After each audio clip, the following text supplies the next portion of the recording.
Evening, it's 6:31 and we're going to open the January 27th meeting of the Billerica Conservation Commission. This meeting is available using the Zoom application for public comments and questions with a time limit of 3 minutes per speaker. And please note that this meeting is being recorded. And if we could stand to recite the pledge of allegiance. Pledge allegiance to the flag of the States of America And to the republic to stand one nation under God, indivisible, with liberty and justice for all.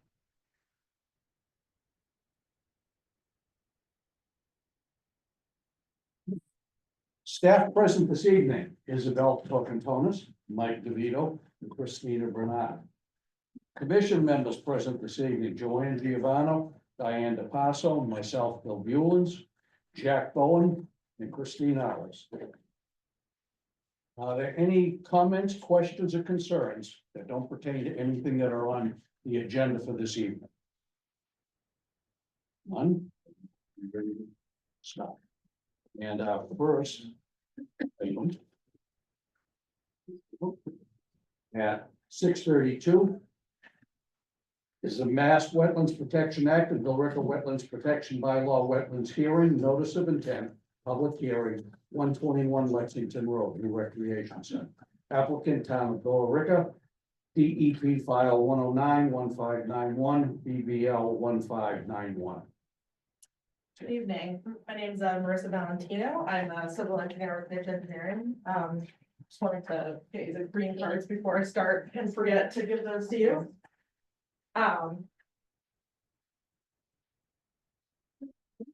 So I'm here to discuss the Billerica Recreation Project. It's located at 121 Lexington Road. It's the site of the former Vining School, which I'm sure most of you are familiar with. Located to the north is residential neighborhood. The east is Lexington Road, the west is bordering vegetative wetlands, and then the southern part of the site is the baseball fields. So here's just another site aerial to kind of see what the existing site looks like today. So when the school was demolished, a lot of the area was graded out and grass and, basically an open field kind of remains. There is a parking lot on the southern side of the site that is partially paved, as well as those baseball fields. Our limit of work for the recreation project is right at this parking area.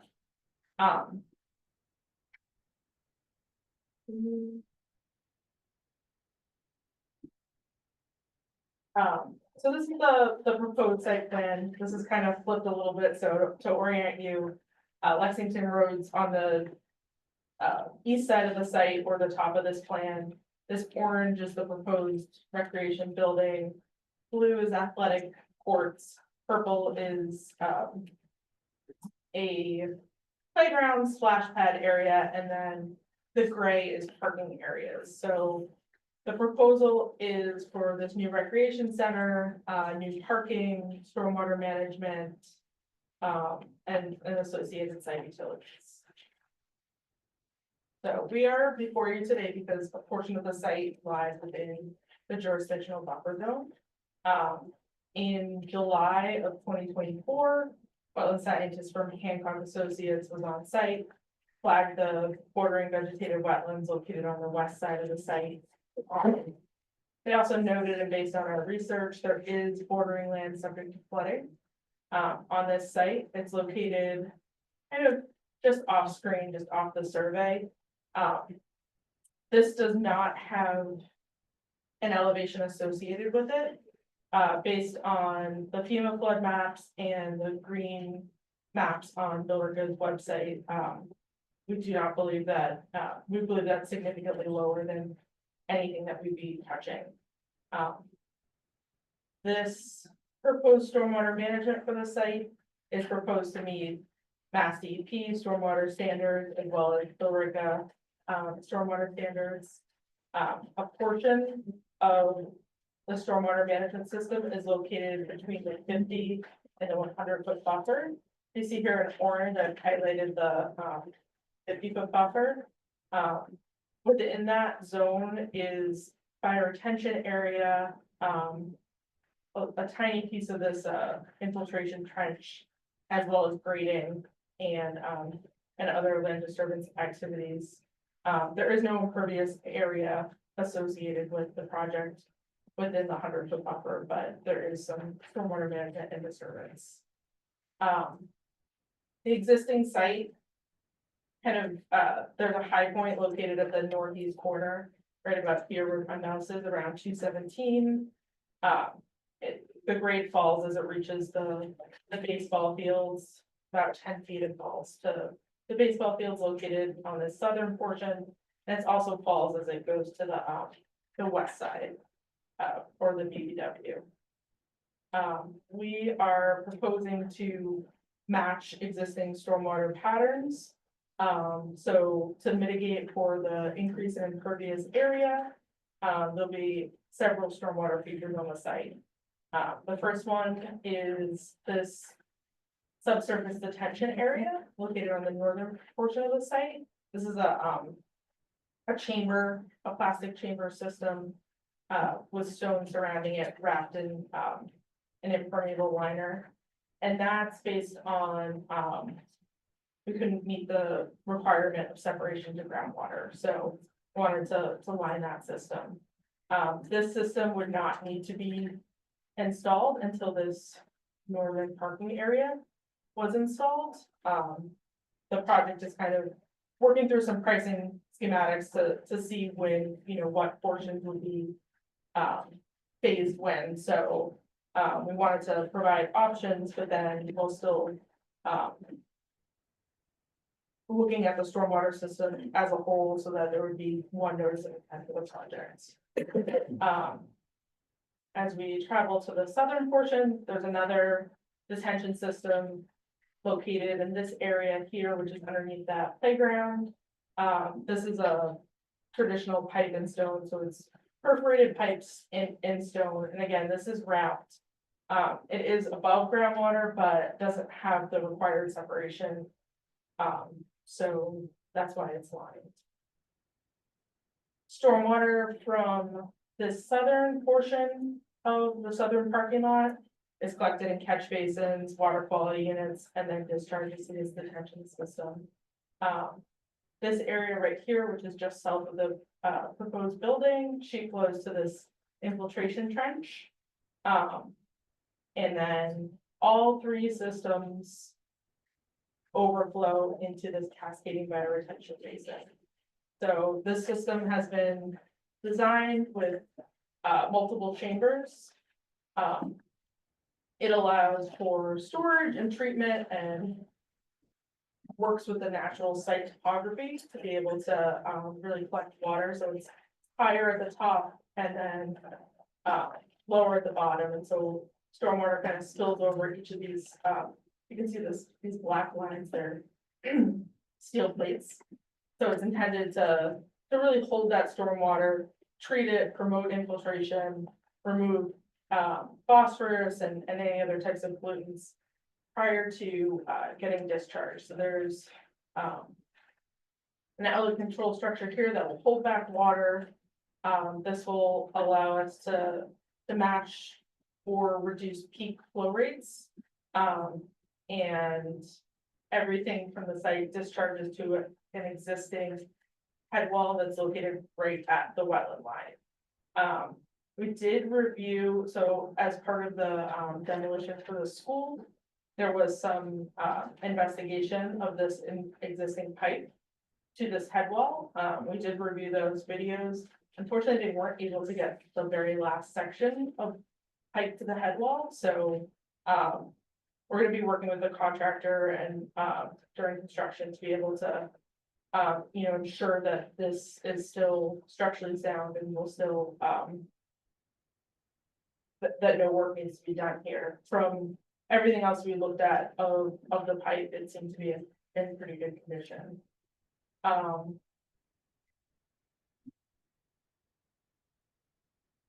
all other utilities, are connecting to Lexington Road, so, you know, we have a new proposed water service, a new hydrant, electrical is connecting on the southern side of the site, and sewers connecting directly to Lexington Road, so there's no stormwater, connection into Lexington Road, it's all connecting to the west.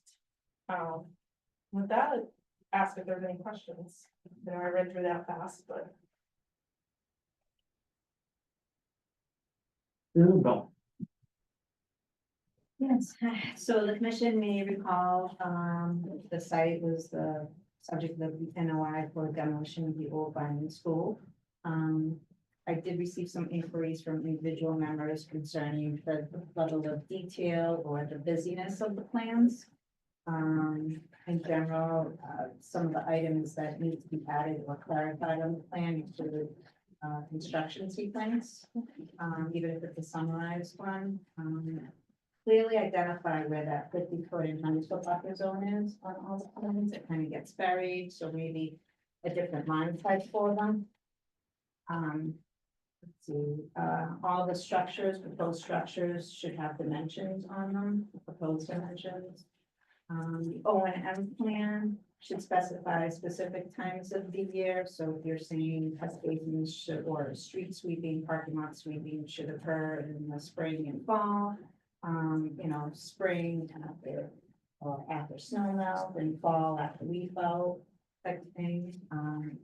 Maybe indicate October, November. The delineation, I think so typically the plans need to reference who delineated and the date on, especially, I'd say the existing conditions plan. Yeah, we can have them, Hancock did both, so we can have them add that to the. Yeah, it's a simple pad. So on the no alteration zone, as the commission saw the plans, the work is limited to the outer buffer zone. I think they did a great job, you know, kind of laying out the project. It's just a little unclear where or when some of the phases will occur, and I don't know if we have that level of detail. Some of the work says will be conducted in the future, another one says will be conducted as part of phase 2. So is that future part of phase 2? Or is that like a phase 3?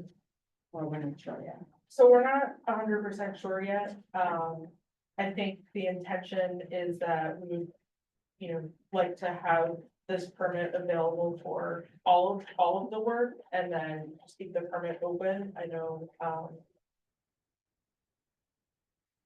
they didn't want to have to go back, you know, go Yeah, back no, for sure. future phases, so we can get some more clarification on that, though. Okay, but key thing is that all the projects, whether it's even in the future or phase 2, the stormwater management design accommodates the entire site.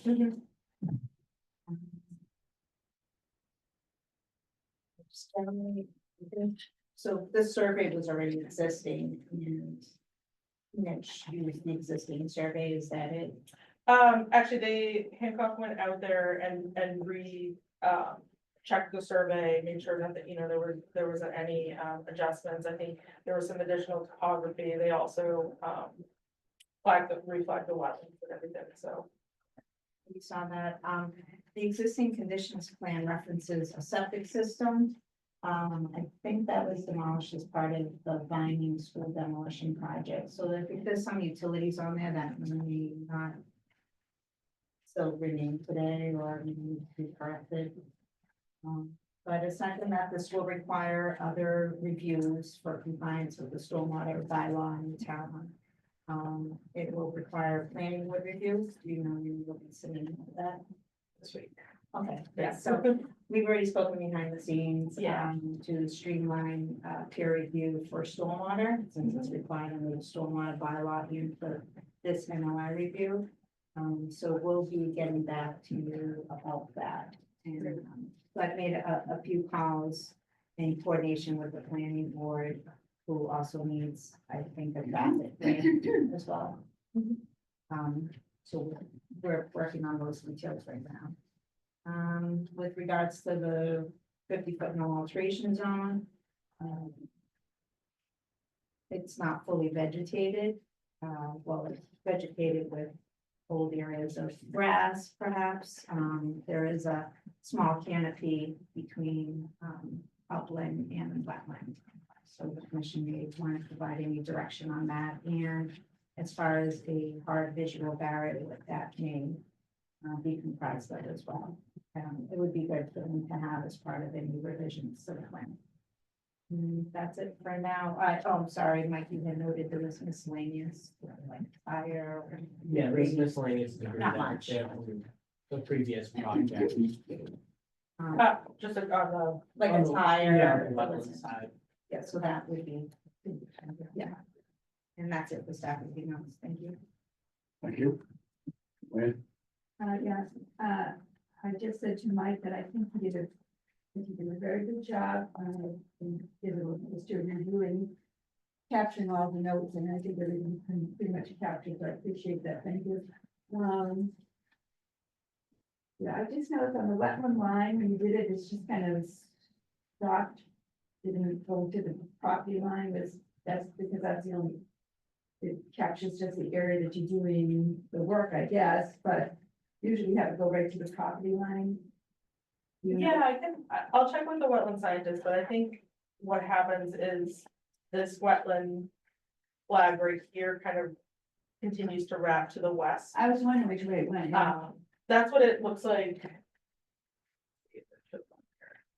That's not a great map, but yeah, I think it wraps to the west, and I'm guessing that's why this area wasn't flagged since outside the limit of work, but we can confirm that. Yeah, just maybe if you're gonna do these revisions of the plans and how gives one of a flag or direction or something. Because it might determine where, how far we want you to go with the visual barrier and stuff too, because I didn't know if it, here, it was like, as you said, it was like a swung back, but just, like I said, I think most everything. And normally we see roof runoff in, infiltrated where the building is, but that's because the soil, are you saying, there's not enough separation to groundwater to put it in direct roof runoff?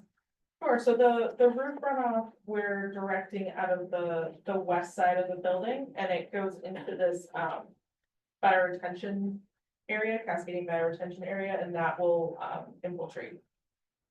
Okay, so it doesn't have to, you're not putting it out through pre-treatment or anything, but it's just going.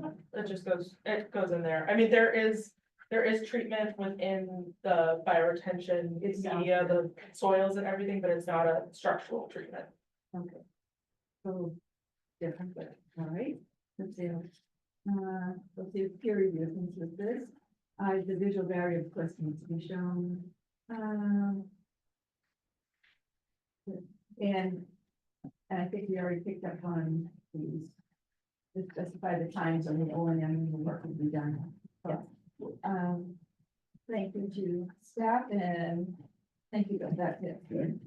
Diane? Yeah, most of my notes have been covered, the visual barrier, some of the restoration enhancement, in that 50-foot no alteration zone. For that bioretention area, I tried going through that good,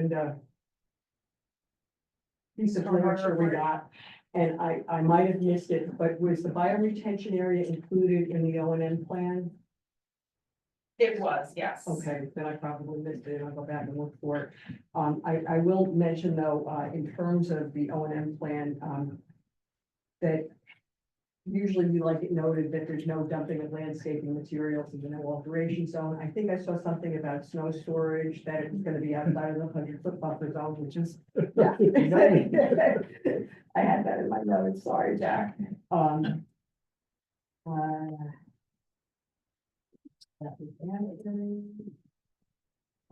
you mentioned that pipe that goes to the head wall. I know there was an issue out there with, people putting things in a pipe that shouldn't be going down it, that was causing, I believe it was like pet waste and stuff. Mhm. Was that the pipe? I am not aware. Okay. I know that there are a few, you can kind of see one maybe here. Leftover catch basins from the school. Yeah, My guess is.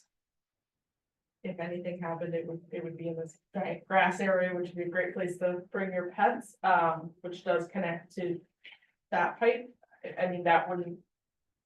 This is not proposed to remain though. Okay. I can say. Okay, I think I'm set for now. Thank you. Thank you, Mr. Chairman. Thank you, Jack. On the construction of the building, how about the stockpiling, where is that gonna get? Sure, so I think a lot of that comes down to the phasing. Right now, the plan is to, stockpile everything on the north side of the site, outside of the wetland buffer, in this area right here. And snow storage? So, Oh, actually, I'm talking about the parking lot, obviously. yeah, so there are a couple areas, where we would propose snow storage. I think there would be some, on the other side of this infiltration trench, there'd be some kind of tucked in behind the building, and then other landscaped areas on site. Believe it, we did include a snow storage plan, but we can update our layout plan to include those specific areas. Parking lot that is partially paved now and the rest is gravel, is that going to be taken up and then the entire parking lot repaved? Yes, Including the gravel? yes. And how will that drain? So. An idea, but it's like a huge move. Yeah, sure. So that existing parking lot is kind of underneath this bottom portion. Here to see it. So this is again flip. So that existing parking lot's right on the right side of the plan. So we've been proposing a new parking lot paved surface. This side will actually sheet flow into this stone trench. And then the remaining areas will be captured in catch basins and then run through water quality units to treat the stormwater.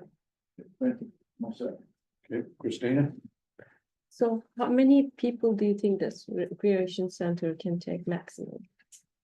I do not have an answer to that. I don't know if we have the ability, I know that the architect is online and I'm sure he would be able to answer.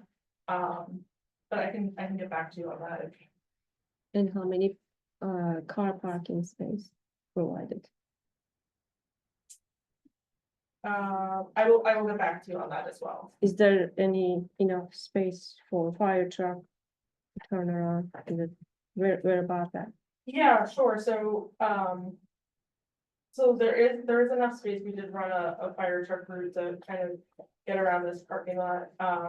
There is also an emergency access for folks, along the western side of the site, and that's just to allow a connection between these two parking lots. Okay, thank you. Thank you. And everything that I had on my list is covered by everyone else. Who are going last? Can I ask a question, Mr. Chairman? Yes. Yeah, in regards to that emergency access route, is that supposed to just be gravel or is it going to be paved? Will there be, locked gates at each end so people don't use them to cut between the parking lots and stuff? Yeah, so right now, in our stormwater model, we have it modeled as paved. Just to be conservative. I know that there has been some discussions with I know that there has been some discussions, with the fire department on whether that is required or not, and If I may, oh, sure. Mark will be able to record permitting. So in the discussions, that road isn't even required with the fire department. So it won't be in this phase of the project. Currently, it's in multiple phases, but due to budget constraints, we're really looking at these three elements here. If there's unlimited funding, we eventually move over and do this parking lot deals, but discussions with the fire department, they don't need that for a turnaround. So it's just gonna remain for us. Thank you. Almost. Any questions? Anyone in the audience? Just wanted to ask the question, Isabel touched upon it, as did Diane. But as typical of one of our filings, we will be looking for the 50-foot enhancement to that no alteration zone. So we would On the planting scheme of gives you an idea of what's there and how you can enhance it and with some other native planting. Thank you, Bill. Let me see. Where am I here? Okay, so this. Oh, yeah. Thank you. The next meeting is February 10th. We have to turn around and get us some plans. Calendar in front of you. Everyone kind of sure. We need peer review. Yeah, that's true. Arrange thing, arrange to submit to the planning board this week. So conservatively, we should move to the 24th, right? I think February 10th date is. Yeah. Awesome. With that, I'll make a motion that we continue the public hearing for 121 Lexington Road, Town of Billerica, file number 1091591 and BBL 15912. February 24th. Second. All in favor? Thank you, look forward to seeing you on the 24th. Thank you. Thank you.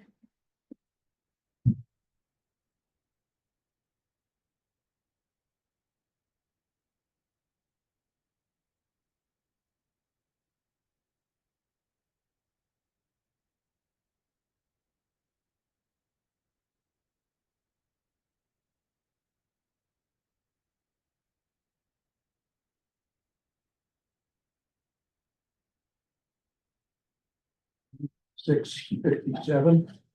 And Mass Wetlands Protection Act and Billerica Wetlands Protection Bylaw, wetlands hearing, notice of intent, continued public hearing for West Running Brook Road applicant Leo and Elizabeth Ryan, DEP file number 1091588, BBL 1588.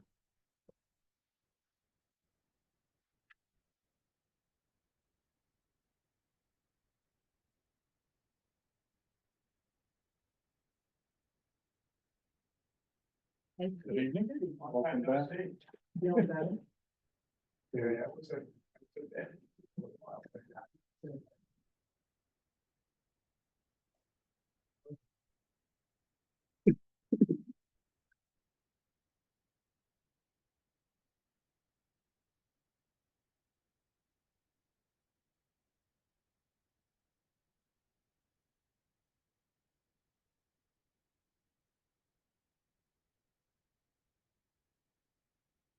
Hey, for the record, Stephen Grosser, this minutes away, and I live in Leo Lang. Yeah. But I think on the map before you, Mr. and Mrs. Lang have applied to construct a 14 by 16 addition on the side of their house, as well as extending the deck in the back. I know a question came up about this. They're gonna try to retain as much as structurally possible with the columns and the joists and such, and then extend off of that, and then all the decking and all the rails and such, but they will be keeping the base. They will be putting crushed stone underneath that. The wetland situation out here, they have mowed the lawn, pretty much up to the wetlands, for quite some time, or the wetlands are creeked and worked on both ways. So there is a bit of lawn in the back. There's a drainage easement that runs through the back. That empties the road drainage comes here, and there's a little bit of a drainage ditch ledge, stream, and it runs through here down to the content of the brook. Probably one of the more significant things to know about this property is it falls within the FEMA floodplain and the green engineering floodplain on the maps. However, if you go out and you actually do the topography, it does not, it falls outside the house, at least falls outside green engineering is shown on the plans. But there's actually no work within the green engineering. One of our next steps on this will be filing a letter of map amendment for this property to make sure they don't have flood insurance, which they currently are. We haven't done that, but house number 6, 7, and 8, which are really slightly kind of below the cat lines. So we have gone out on the property data, I mean, the 8 data, Shop the property and found that it's not within that floodplain. My take on it, they probably, green engineering, FEMA probably used green engineering topography. And green engineering was from 1971, it was formed, and after when this was built, they probably filled it in at that time, there were no regulations. But regardless, it's not in the floodplain at this time. So we are proposing some restoration. Plantings, gradient of the drainage easement. As well as a post and rail fence, kind of meanders a little bit just to give them some usable space out back, while at the same time away some space. It is a minimum of 10 feet in this corner. You know, there was a scale on somebody that made a comment, maybe that was quite 10 feet, but the intent of this is for it to be 10 feet. And that's how it was drawn. Just to go over, there were some review comments on this, and I did kind of take the time to go through them, and I actually have a response.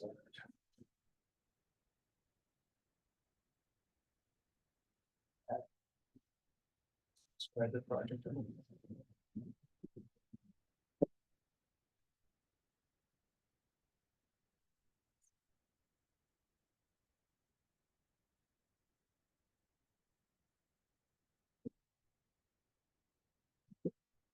Hey, you. How you doing? Good.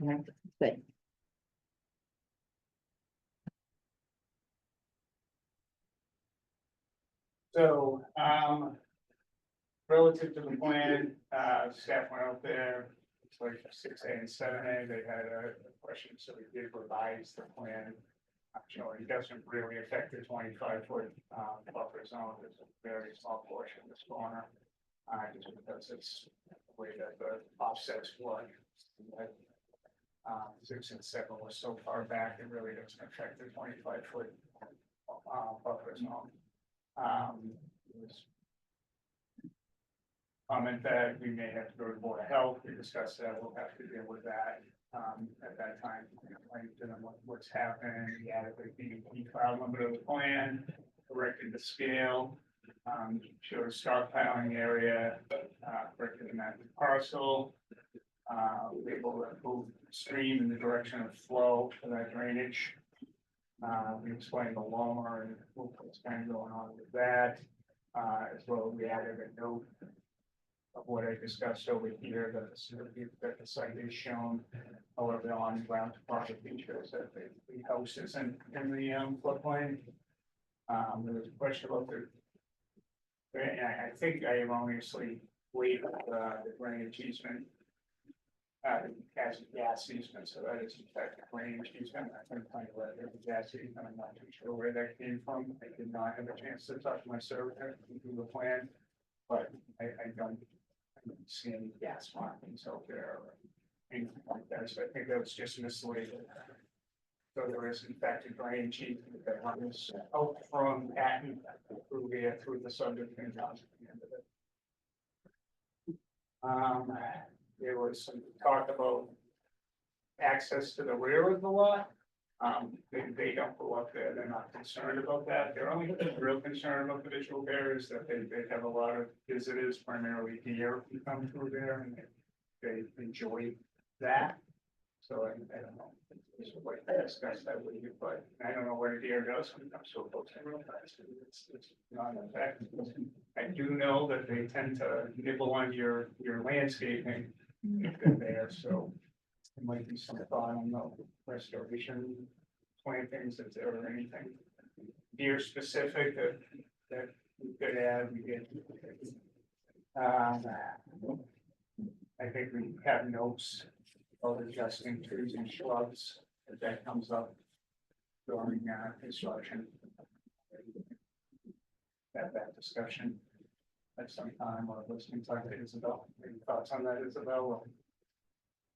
Sorry, deer, Find like deer, deer design, specific deer shrubs or anything. certain species, but, I know the commission has decided in the past that they're looking for 24 inch sign. Yeah, we did revise that. Are they less likely to nibble on more material time? No, I'm just, that was just one of that.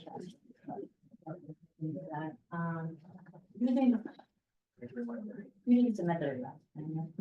I have not seen it. Okay. And, yeah, no. I do have copies of it and we are move forward. I can talk about revision on that. And then some questions on the deck, it will not be covered. I expect to try to keep the structural components as best they can, with which stone underneath it. Any questions? We'd like to answer them.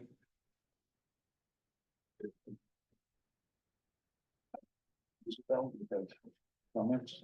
Yeah, so those, were comments that we provided, that you see before you, we sent to you in an email and then added to the red agenda. Steve basically took the email and addressed all of the comments. And his responses are in red, and based on my quick review of this, it looks like everything could be clarified with the exception of, since it is kind of map this FEMA floodplain and green engineering. We do have survey information, but Board of Health are kind of the official keepers of the floodplain maps.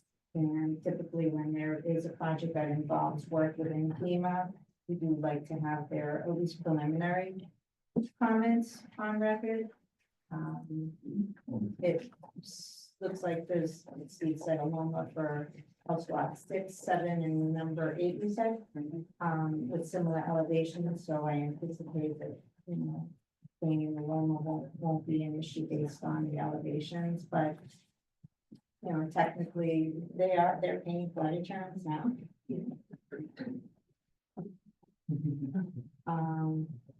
And you want to get that home? Yeah, we do. Yeah. You know, and I can obtain that from so. Yeah, but for the record, before you conclude or go to your hearing, you want something from the Board of Health. It doesn't need to be their official hearing or anything like that. I don't know how long Crystal's been on sick, so we haven't really had comments on it. Regardless, just for the record, Steve did submit response to staff and Conservation Commission member comments today at the meeting. That's it, the staff review. Thank you. Joanne? Yeah, I'll look forward to seeing the revised plan. Very well. No, I think I had submitted some comments in the last hearing that we just continued so that we could move this along. I'm happy to see that they've been addressed. I think they've all been addressed, but the one so just the setback, the nearest points to the wetland line, is over near 3A, I think, and the other one was over near 11A. Did you address that too, or which is over? It's over. I can add it, we put it on that one. I think this one was kind of obvious, but I can add that note to this as well. Okay. It's a template amendment. It's designed like that, but. All right, so that there are a minimum of 10 feet then. Okay, thank you. As I said, I haven't seen a revised plan, so I just want to make sure. No, thank you very much, Greg. Yeah. Yeah, no, I think my questions have been answered too, in your response to, but I think we'd like to see the updated plan, and also, that gives us the opportunity to get something on record from Board of Health about the floodplain issue, which I don't have a problem with. I think that's it. Thank you. Thank you. Okay. Yeah. The addition, Steve, is that going to be foundation or post? Foundation, thank you. And stockpile area will be right beside it. Up here, well, Up front, I'm sorry. Yeah. Also on the visual barrier back of the property where you're having deer come through, could the committee go along with posts and signage instead of a fence? We need the whole area to be, you know, then I think they should hop over the fence. Make sure it's, I think it'd be better if we left some areas open, anyways. That's why I suggested the post. Yeah, I'm Instead sure of they, the plackets, instead of the rail, There's area for. I don't want to deter them from going to the property, because that's kind of a nice thing to have in your backyard. I don't know what they do, but you put enough oats out, they'll. I suppose. They do jump fences. Yeah. Yeah. And there is area through here for sure. That, I think it, I would stick with close now. Yeah. All right. I'm all set, thank you. Christine? All right, so the items dot goes around. I don't know where the legend is, those are proposed, right? Proposed, What is, sorry, this section here, are those like trees, vegetation? these dots? Yeah, those, Yeah. all those are kinds of proposed- different dots, Those are proposed plantings to restore proposed planting, the areas that have been mowed within the operations zone. okay, I'm good. Thank you. Okay. I think everything has been spoken to and kind of before, and good with it. Are there any comments from others? Yes, I'm just wondering what the purpose. yes, your name, please, for the record. So that's fine. I just wonder what the purpose of the fence is. Is it conserving land or conserving land for animals, or what is the purpose exactly? For putting the fence up? To keep people from wandering back into the area where it's a wetland area. Not to block the view or anything, that's why post and rail fence is most of the time done. But just keep people from wandering, out across the yard, out into the areas. That's what we normally do. It's also kind of to stop people from mowing, not just you, they can tell you that, but it's more, it's also a warning sign to kind of people that they're gonna have you put little placards on there saying it's an environmentally sensitive area. In future owners will know. Can you show me where exactly that fence is? It's a kind of brown one, yeah.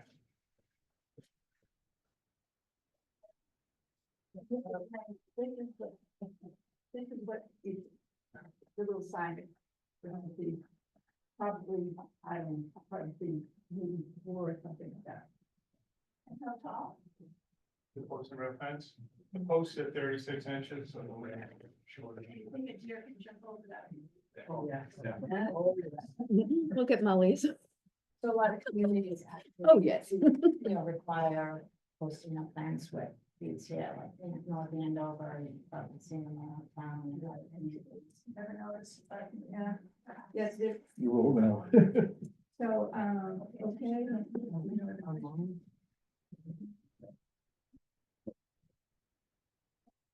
Maybe you might want to check with the wetland scientist to see if he gives you any idea of what shrubs to use to be a little more deer resistant and. I'll ask Mr. Google. And the next meeting is the 10th. Exactly. What do we need to do in order to, what are we deficient on? We need to see a revised plan. In the letter from the board of health. Yes, our plan, that has to happen before you can close the meeting. We just need something from. Yeah, that's something I can coordinate with you before. Okay, and I won't be here. It's not real fast, depends on their on vacation, but I can talk to you, but. Yeah. That's for the- Pretty straightforward. Yeah, it's just look at your planting. And you did revise it to the size, but maybe you might want to do I some will appropriate. research on it. All right, so then I will make a motion that we continue the hearing.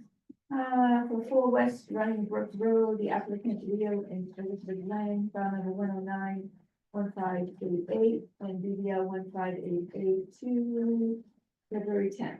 Second, All in favor? I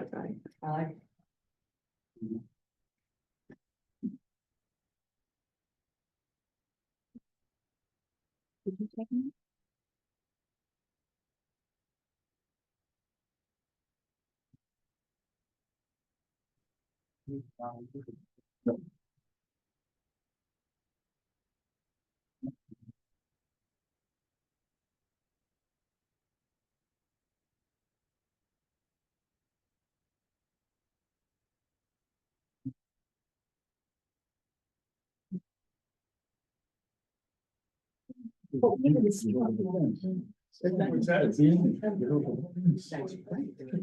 We'll take their answers. See what they, how they want it.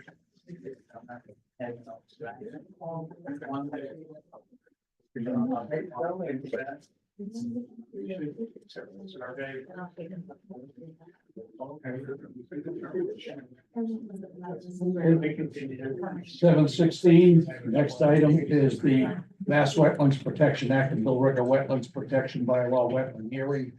Notice of intent, to continue public hearing, 45 Alpine Street, applicant John Zano, BEP file 109-1589 and BBL 1589.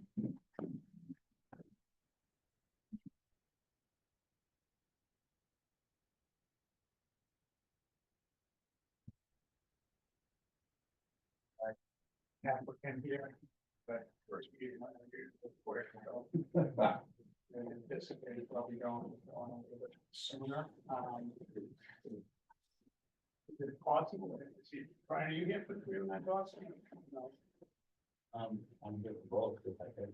I don't know if we can take 309 and I'm going to give you kind of a quick synopsis or go out of order that applicant's not coming here. So 45 Alpine not here, 45 Alpine's not here yet. and then it's like 49 over. I'm just gonna get through here, I'm just gonna give you a brief synopsis on where we are, where we stand. On 309 Boston Road. No, it's late. Yeah. Yeah. Chairman, I make a motion that we bring forward, that we bring, so we have to lay this one on the table. Yes. Okay, then, I make a motion that we, lay on the table, file number 109-1589 and then BBL 1589 to allow time for the applicant to come. Second. All in favor? Aye. Okay, and. And with that, I'll make a motion that we open, oh no, I guess we can just, I make a motion that we move forward. The hearing for 309 Boston Road, the applicant John Aria, file number 109-1581 and BBL 1581. Second. And that's it, 718. All in favor? Aye. Thank you for that. For the record, Stephen Dresser, representing JMA Properties. This matter before you, this is a continued public hearing. We have had a technical review and a technical followed by a technical meeting. We decided at the conclusion of that we just come in and just give you an update. For your continuances and see if we're on the right track with you anyway, and see if you might have any other questions to go along with it.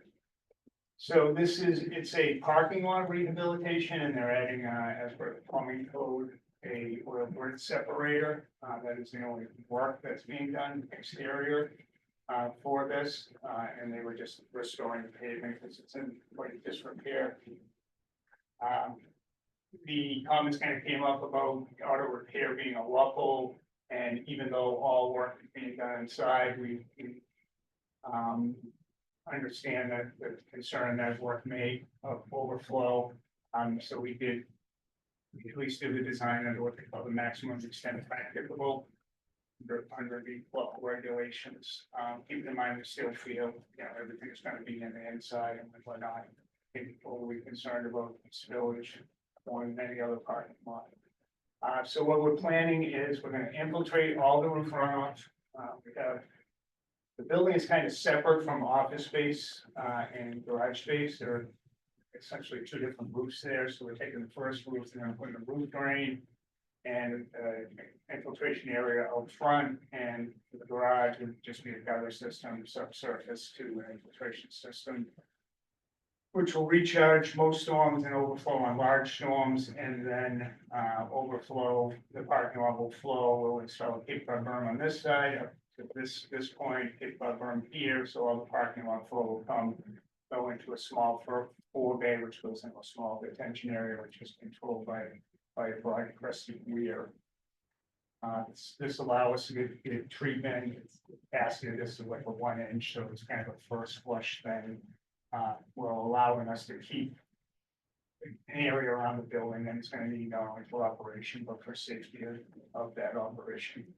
Group here, so I think we all agree on that. So that's where that stands. We're also, just so you know, we discussed at the meeting, like, Mr. Aria already runs, he's moving his business from Watertown to Billerica, so he's, you know, a lot of experience in this and has a pretty comprehensive spillage plan in place. So we're gonna kind of document that, you know, that type of plan, they know what to do, they've done this, big blankets, et cetera. Should something happen outside, you know, pre-inspection, so the vehicles that come on to the lot, those type of things, so. I think we're very much in the right direction, we've changed pretty significantly from this, from the original plan. That is where it stands. Go ahead, Brian was at the meeting, so that was. Yeah, so it was, purposes just really to give the commission, a good idea of the changes regarding stormwater management compared to the initial design. I would like, since Steve is here and it's before the commission, on the plan, it references a post and rail fence, but during the tech review meeting, and myself, Christine Papadopoulos, Brian Dunn, and Steve and his client, he had noted maybe installing a black chain link fence. And that I imagine would be necessary too for security. And it is a commercial industrial type use. The commission, you know, approved that for Dunham Road. They did leave a gap between the ground surface and the fence, but I think some flexibility would be nice for Mr. Aria. There's a substantial amount of debris along the bank and stream that he's already removed, they continue to address, so that will be, you know, significantly improved as part of this project to clean up the lot. Right? So with the commission, you know, can you give some direction on that, that you would be okay with that, given the site use? Where's that fence line? On this side, well, he's gonna run a fence through here. Pretty And much then where around the the whole thing, existing but one the is. area we're talking about, would normally you would have a post and rail fence. Right. Is along here, Pretty much where the and there's an existing one was. existing, regular chain link fence, it's all gnarled up with Yeah. vines and. It's dilapidated. Got half- it, well, So he would whichever replace, direction you're going, that's to come up, yeah, so he will replace that with that, will probably help keep the debris from along and. Really, wildlife corridor, because the banks of that stream are so steep.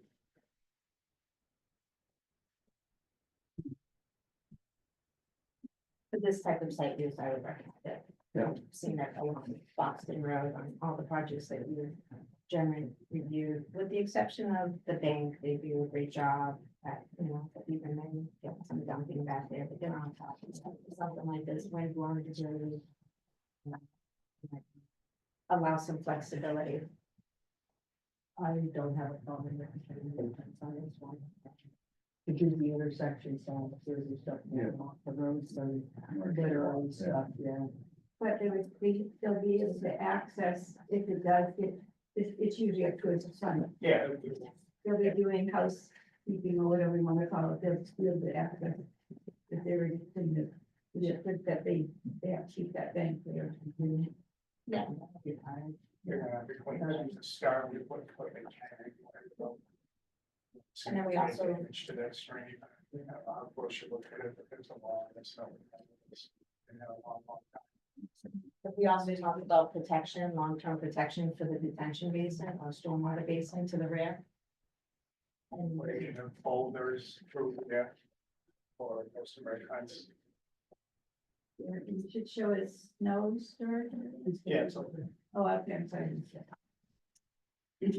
Is there any opportunity? Maybe that's here along rain or? It's really not something that would take it in, I don't think. You know, or maybe. It's so much, there's so many vines and it's not good vegetation there, I don't know if it would take, but. Through the process through staff, they can make some kind of determination. And I'm sure he wouldn't mind throwing plants there if they were gonna live. Yeah. We did speak about some vine management in that area, just to protect some of the trees or keep them healthy. But I just asked, the area that you're talking about in the back here, where it's gonna pick up the parking lot. Yeah. Is it an infiltrator, you said, or, This, no, this, it's really just a detention area. I mean, it's what we can do out there. Just because of the lack of space. So there'll be a 4 bay for very small storms. And then this so will. there's no opportunity to get some plantings back in that corner. Well, this is gonna be like a riprap area, and it's where it's gonna outflow. Okay. All right. The commission could condition that, during construction or removal of the fence and vine management, there's an opportunity to install a few buffer zone friendly plantings along Yeah, there's the bank or the top of slope. But that be reassessed. Yes, but I mean, it isn't. Stormwater, it's a big role for the. Yeah. The plant. Jack. What's that? I'm all set. Okay, Jack. Garage side doors, Steve, to right there, where your slow storages. Yeah, Now, you had mentioned you had, Cape Cod berm on, I guess would be the left and the back. But what's on the right hand side to prevent sheet runoff? well, it all flows this way, it's gravity. That's all gonna float, that looks like Yeah, it's but gonna we're float gonna- back toward the yeah. garage, and not flow away from the No, no. garage doors. It'll flow, it flows this way. Right. On the O&M plan, he lists that it'll be swept twice a year and cars will be moved. Now, I thought we had talked last time about this, that there wouldn't be any storage of automobiles there. There'll be minor storage, like okay, we're working on that car tomorrow, pick the thing up off. But they're not Nothing gonna- just they're not left. gonna work out there. Okay. We mentioned on the O&M that he'd be moving cars so they can sweep. That kind of just bring it all what we said. Depending on what I time didn't of think day we they had. sweep and all that. Okay. All right. The point is, the point of that was just that we're not gonna sweep around the cars, it's the same cars there. Okay, That's all. all right, I'm all set. Okay, Christine, do you have anything? I'm good on the rest. Wow, comments, questions? Mhm. Yeah. Okay, I think we'll continue this to the 24th. Okay, I'll make a Yeah. motion. yeah. I'll make a motion that we continue the public hearing for 309 Boston Road, applicant Joseph Aria. File number DEP 109-1581 and DDL 15812, February 25th. Second, All in favor? Aye.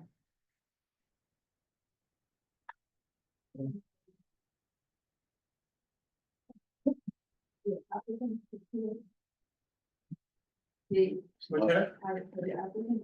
I don't think he is. Mr. Chairman, if I may. We skipped through this, I'm not speaking for the applicant for the Talbot Dam, but there are a number of people here that are waiting for that item to come up, and now we're moving a 6th item in front of us, so I wanted to ask if we could move to the 5th item. I'm not speaking for the applicant, but for the residents of Torrica, who have been here since the beginning. Mr. Chairman, before we do that, could I ask Mr. Dresser if he wants to proceed without the applicant? How long you got? I'll be here until the end, I'll be here, Well, but I mean, you're. I'm just talking fairness. Well, in fairness, if you're gonna have. Yeah, no, I would say, it hurt me, but And I'm gonna have a couple 10 minutes. yeah, I would, okay. So I'm asking you, if you want to proceed without, I will proceed like that. then I would. Okay, I might stick around, listen. okay, so we'll proceed with 45. full time? Yeah, I told him 7:30, so. Yeah, this fall. Okay, we'll get back to 49. 45. Chairman, Excuse me, 40. Jim, I'd like to make a motion that we take off the table We had 45 Alpine Road, file number 109-1589, and DPL 1589, and that is what, 729? 7:30. Okay, thank you. Second. There you go. Hi.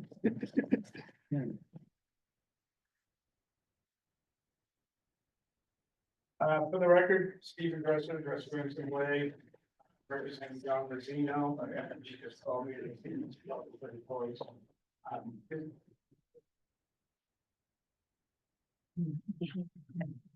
Bill.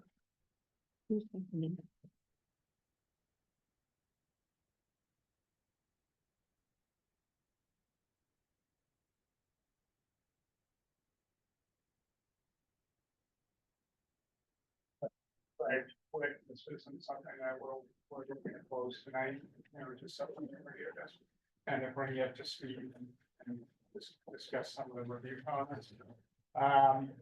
Mr. Zeno is applying to build a 10 by 40 addition at the rear of the property. It is outside 25-foot no alteration zone, it does not exceed the 25%. So as submitted, he would not need a variance. I know in the review, there was some discussion about enhancing the buffer zone, the no operation zone, so.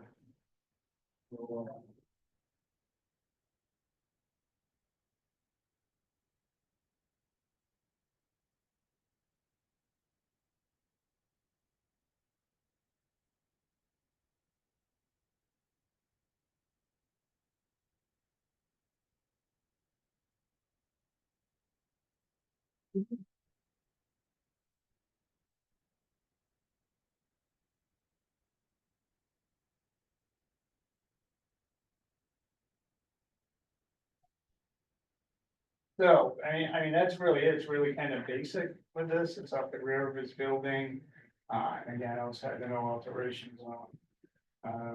But again, the review, so. It looks like they generally agreed with the delineation. Again, the Board of Health would be, applied to review this, if it's more than 25 feet, so we just need administrative review. We did add the construction, we'll add the construction sequence to the deck, we'll add the DEP file number, on a stockpile area. We'll have some discussion here on the disturbed area. Go back to that. We did have a plan about, no further, a note to the plan about no further dumping of debris. There is a black PVC pipe, apparently he uses it to kind of, almost like a wheelbarrow, he moves things along with the pipe. So I don't think it's part of the debris, if you were here, it's here to explain that. We could gladly correct whatever it is we have, especially turf, but he's not too sure why there's a feeling that it's important construction in some areas, that will need to be clarified. They are gonna put crushed stone under the addition as well as put a 2-foot apron. The paver patio is, he believes was built somewhere in the area of 8 years ago. He did it himself, he just put down some, sandstone, compacted it down, put the pavers on it. So it is a pervious area underneath it. Certainly, like most homeowners, they suspect that he needed to, come in front of conservation commission to build a patio, it's in the side yard, especially where the wetlands are. Again, the turf, adding crushed stone to the addition. There's columns out there, they're gonna put the building on helical piles, there's not gonna be a foundation, I don't know if you're familiar with helical piles, but you put them in. It's basically a torque thing, you twist them until they're tight enough, and they'll put some columns off of that, so it will be open on the bottom. And they will be keeping that basement access, somebody was concerned about a valve box out there, it's actually, they have irrigation, I don't know why they have irrigation. It must have been there, it must have been there beforehand, I guess, but that's what that valve box is. And I think probably the one thing we need to discuss is kind of the enhancement up there. He has a wire fence out here. That he'd be willing to put some signage on. There is debris down here, but it is off of the property. So obviously, you know. At a minimum contributed to that debris. I would say it's on a fairly steep slope, and I do think you're gonna disturb some habitat. If you just go in there kind of without 20 years of branches and landscape equipment and such, but that's up to you guys, I guess, but it is off the property for the most part. So I'm not sure how we really can go back. Who's contributing to the plants? I don't know. I don't know. So that's a question for you.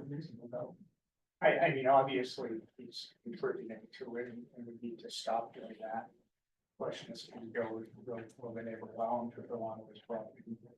You know, and I wouldn't, but. Yeah, who owns the property? There's no. So this house number two goes back there. In fact, he recently purchased some land. They get a land swap or something like that. There wasn't a lot of concern over property lines up there with their neighbor, but the neighbor moved, so they kind of got it straightened out. And that's why this property line is a little bit zigzag.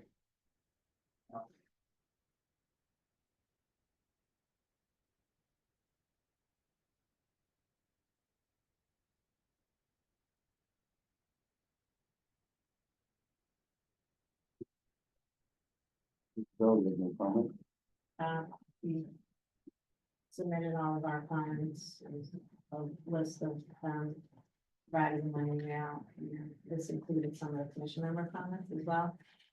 That we received over email, and some of the items they asked for discussion, so I do think the homeowner would need to clarify a few items, including the dumping of landscaping debris that should be addressed behind the chain and fence line. And we can also contact the owner of number two if needed. I don't understand what the black PVC pipe, is it for some pump or? I asked him about it, and that's why, I'll like use it to move stuff. If So you we're gonna move put his, something on top of it and roll all it. the statuary around, maybe use that to roll around. Maybe, I don't know, I think he's in the building, he asked me, is it upstairs or downstairs? So, you know, the commission did receive, read responses to the comments, but we haven't had an opportunity to see a revised plan or really go through these comments, but it seems the homeowner would need to clarify a few things, but we don't have any further comments.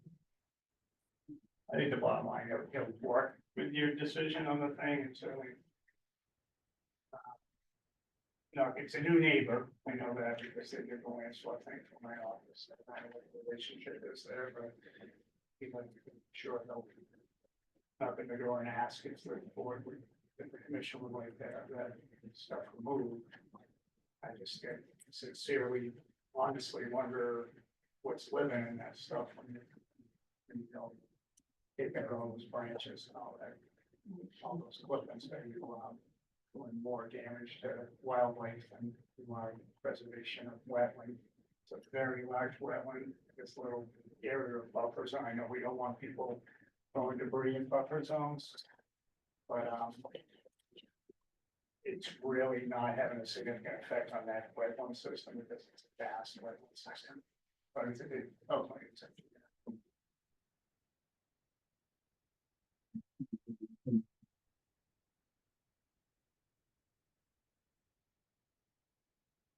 You know, I was thinking, he's probably in the other room, I was sitting in the other room, like, I don't think I'm in the right spot, I'm what's like. the other room? The Select select board. board meeting, yeah, there's a select board meeting, he might be. Everyone was talking, I couldn't, I'm like, I didn't want to turn around. Try to call him. You know, John is in.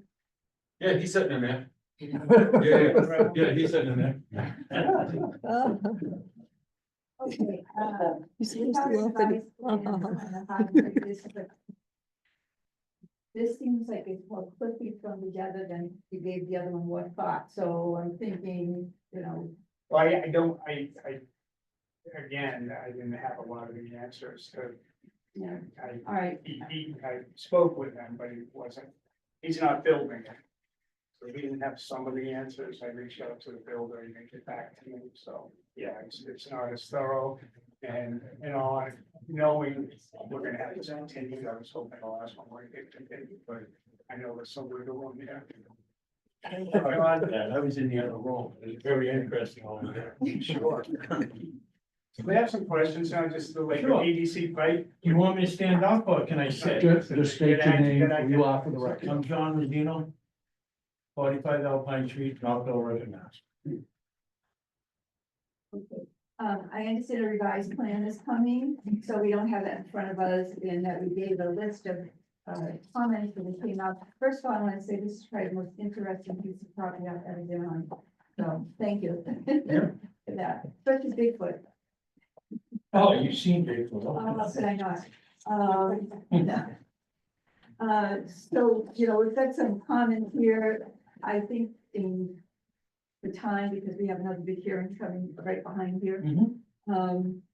That if we could get a revised plan coming in, all the leaf debris and stuff behind the fence has to come out. It's not gonna do a lot of disturbance. It's right up against the fence. There's a gate right here, the access, that has to come out. The black pipe, What do you use the black pipe for, John? The black pipe was for rolling heavy stuff around. okay, So I put it on like the shed, I'm sorry. So when we had the shed up there, we put it on the black pipe just to roll it into place. That's okay. all that was used for. Well, you should bring it on your own property and find some place to store it, because that's, I can remove all that. yeah, well, this is what it will do. I'm just. So that's not on your property, you're gonna have a problem. You obviously are discarding some debris, they don't want you to do that Yeah. anymore. So leaves it. And they would yeah, like you to clean that up. Sure, I can get rid of most of it, but it's not all mine.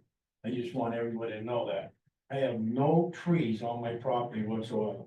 0 trees, 0 leaves on my property. They're all from my neighbors.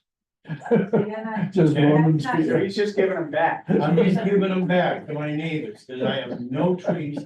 My father used to make me rake when I was 5 years old, and I got rid of all my trees. All right, but you did dump them back. I would not lie to you. I have dumped them back over the fence because they weren't mine. I was giving them back there. All right, well, we're going to have We to, can certainly work with. yeah. I will definitely work We'll with get that. them out of there. I just want to be honest, that's all. So,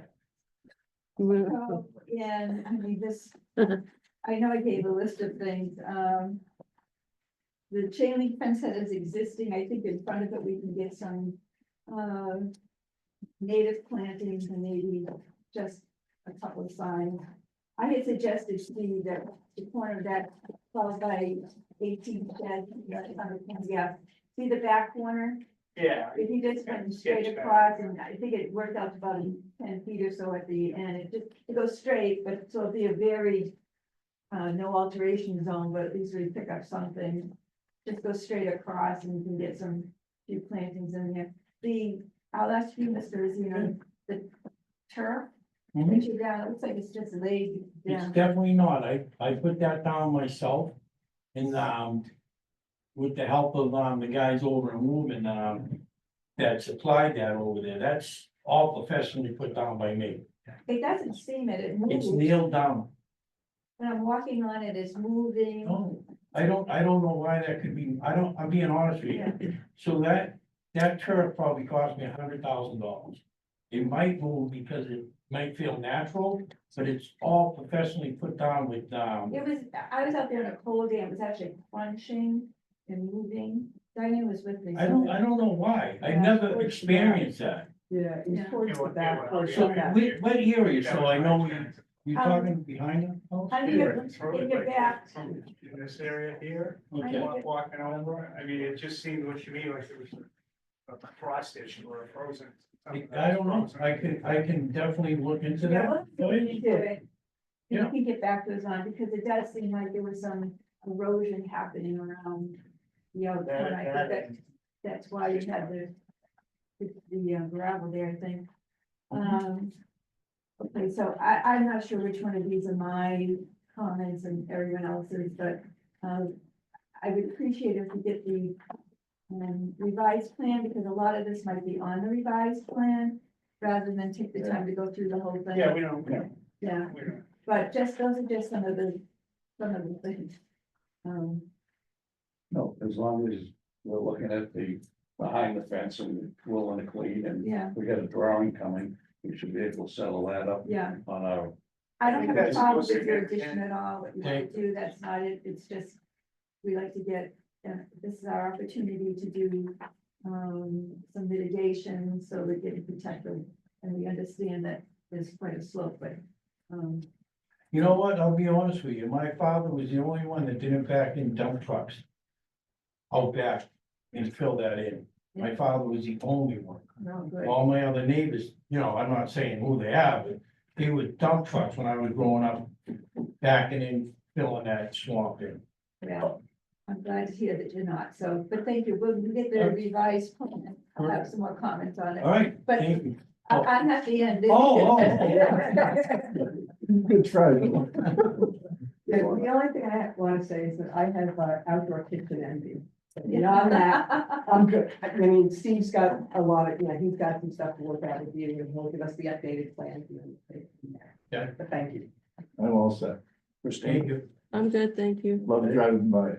Thank you very much. I appreciate that. A lot of people do. any comment, in the audience, nothing, okay. You want to continue? I will make a motion that we continue the hearing for 45 Alpine Street, applicant John Rubino, file 109-1589 and DBL 1589 to February 24th. Second. All in favor? So done. Thank you, everybody. Appreciate it. Hey, John. Sorry about that. I was downstairs by myself, but no one. I'm like, what's going on?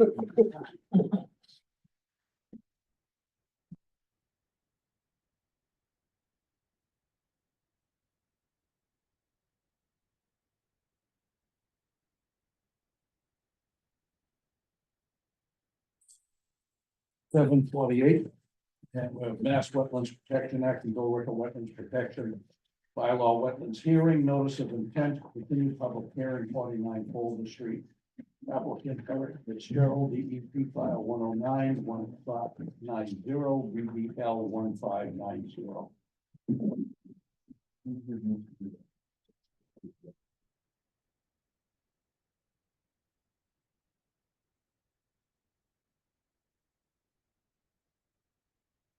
Steve Russell, representing Clay, representing Eric Fitzgerald.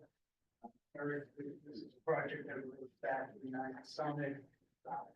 And Sharon Fitzgerald and the garden was intent to build a garage here, and then they decided that their son Eric, that they would like to build in a home.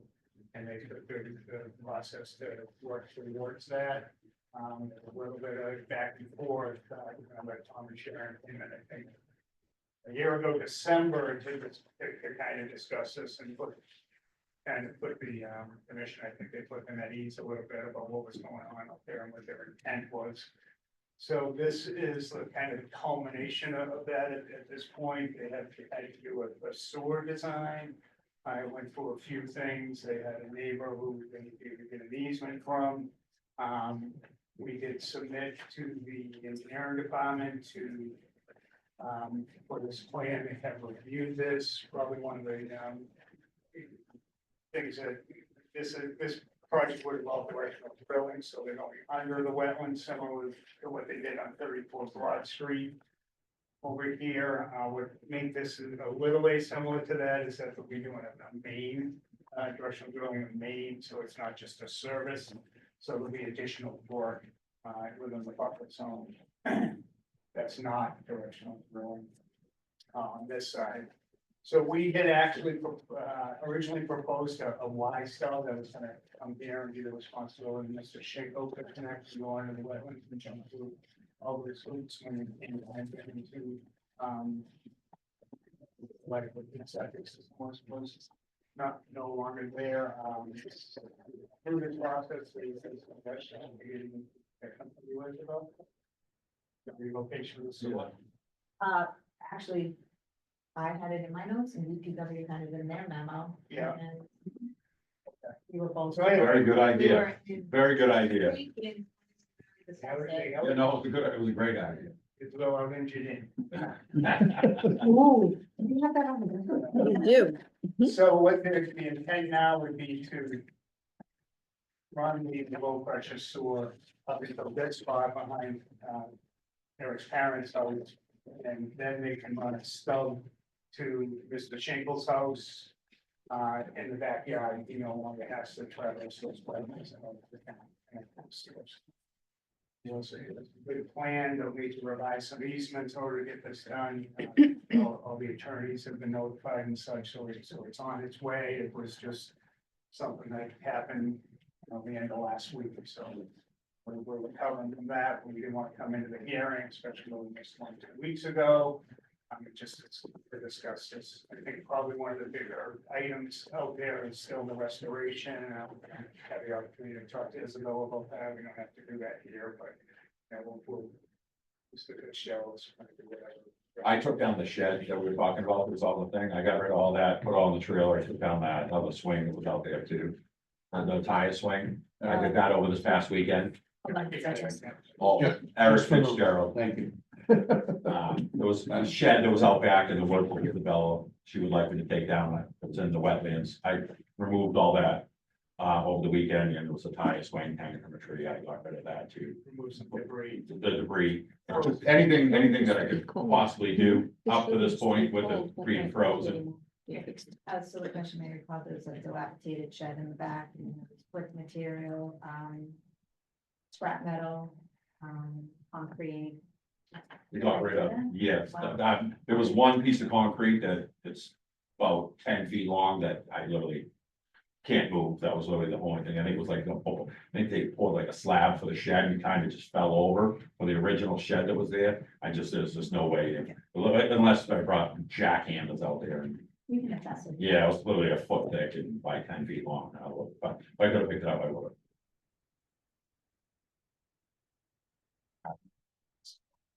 I was trying to, believe me.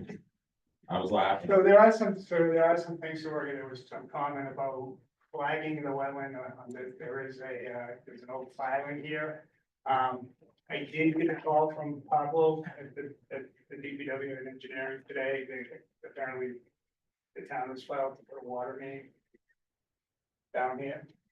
We just received it. Yeah. today and- So I'm assuming there's wetland information that maybe you were looking for on that, but I'm meeting with him tomorrow. We're gonna go down the site and make sure everything's coordinated. and all that. Yeah, they're actually, they delineated wetlands on. He said they're coming down March. I don't know, I just know that they're doing work on that other side. I have not looked at the thing. Yeah, Yeah. north.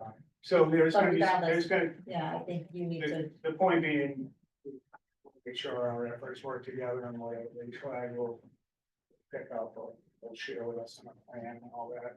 I think what's more important is wetlands down here, they'll have extended the water, sure. Yeah. That's protected more than exactly where they're at. So, I think we have it fairly well under control between what we're capable and willing to do, and what Isabel has asked of us. I don't know if you've seen her review comments or not. Sure, it matters to go over that. We kind of give like, maybe quite a bit more, replacing some flags that have been gone because it's an old filing. The debris, we have to talk about the restoration, which we will do. Intend to do whatever Isabel and the commission would like us to do. Replacing some sediment control, which was intended, the revision to sewer. Again, we still have to go finalize with the engineering department. And we want to make sure we have final plans before you close. Just some plan revisions and such. A little change to the O&M that we'll do. There was something about adding correct buffer zone boundary. I'm not too sure where.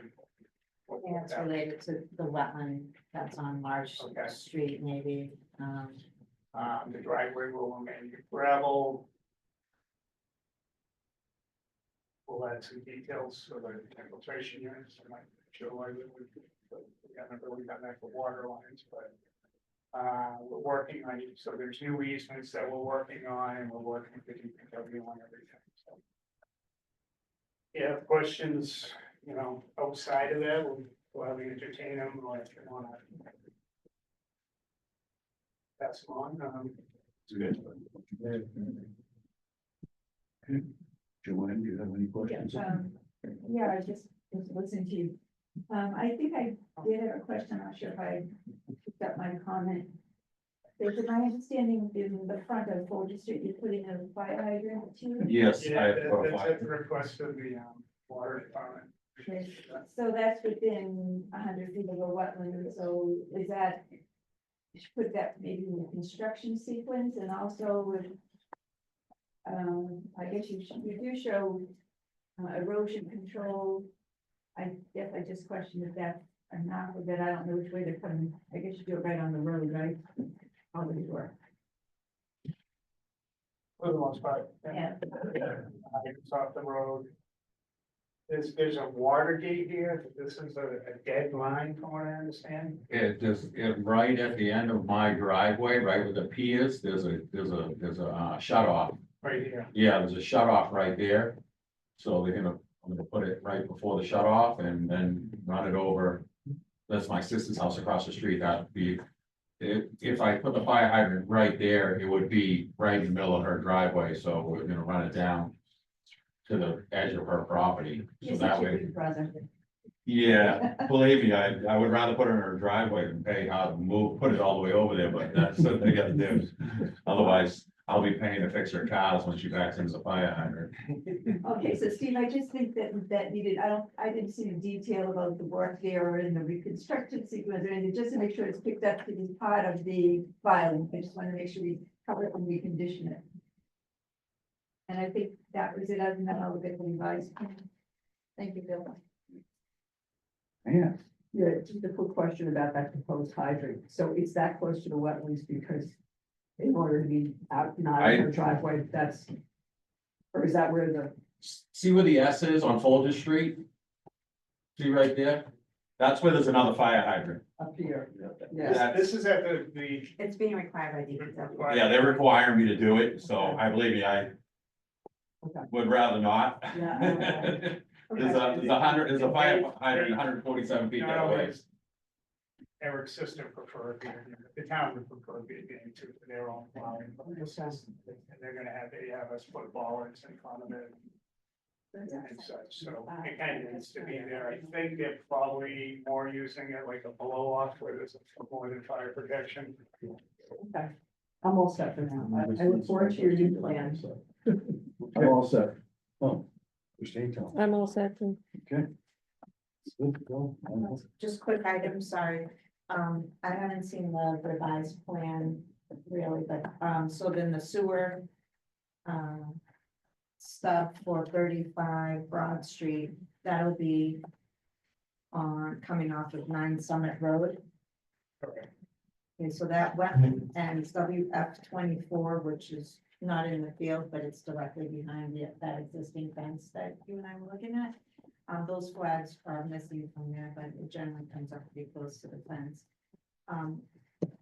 We're just keep in mind that wetland wraps around, so I don't know exactly where that stub is left off, or if, how far down we should extend. We need to extend a little further down 9 Summit Road.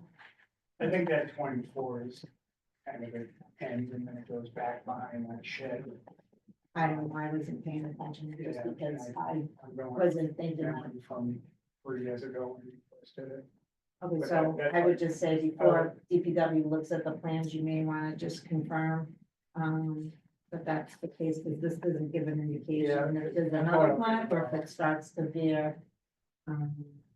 Yeah, I drew it on the revised plan and everything. But I'll double check that tomorrow.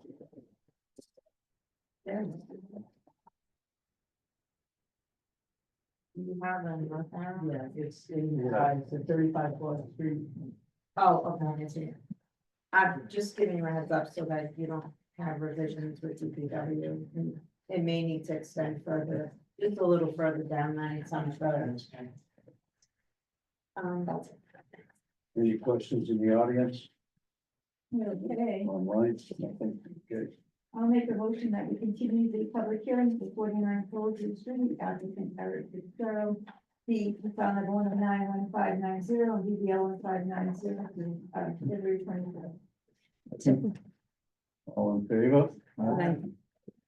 Yeah. Jack, she's getting worse. Yes. Mhm. All right.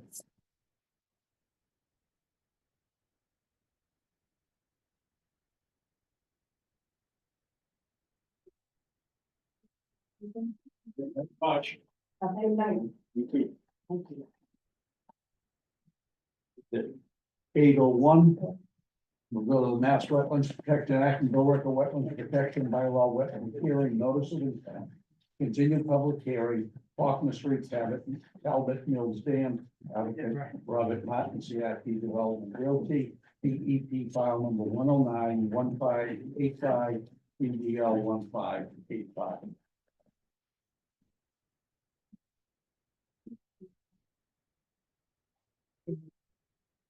No. The one in the middle stays there. No, that's safe.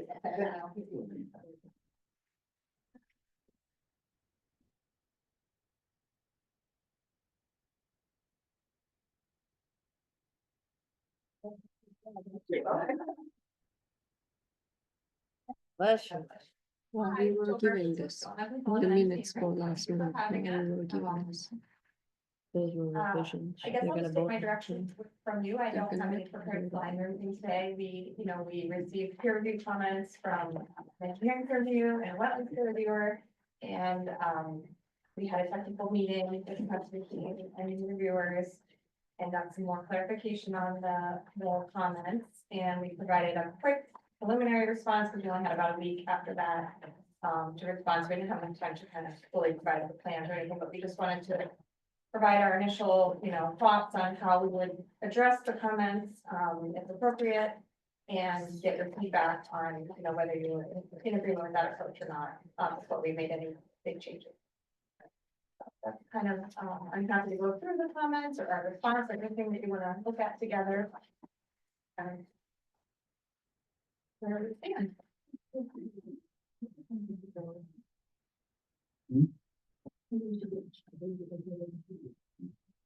Yes. Isabel. Yeah, so to date, Brian Dunn, as Joe explained, did more of a construction, kind of not so much engineering, but site plan review, including things to keep in mind, staging, stockpiling, construction sequence, access, things of that nature. So Brian Dunn did provide a peer review on that. Initially got on January 7th. And then, Patrick Bonner provided a more wetlands-based review, and that included concerns that the commission expressed during the first hearing, and his own peer review of impacts. And that was submitted initially on January 17th. And, I'm sorry. January, since then, we did, Brian Dunn and Patrick Garner responded, but I'm kind of surprised that last time. That's okay, yeah, they both provided a response. I think Brian's already responded on Friday. And Patrick maybe a little bit for that, essentially just saying what we had said in our response, that, under each comment, it said that this item is subject to be addressed. There's always a lot of additional information that required, on Patrick Garner's peer review, and I'd like to point out Patrick Garner is here in attendance, and so is Brian Dunn. I asked them to attend, because I think the intent of the applicant, Joe, who's representing the applicant, is perhaps to seek guidance from the commission on how much more information we may require. So with that, I think it's best to turn it over to Patrick on that and Brian Dunn to give you a quick recap.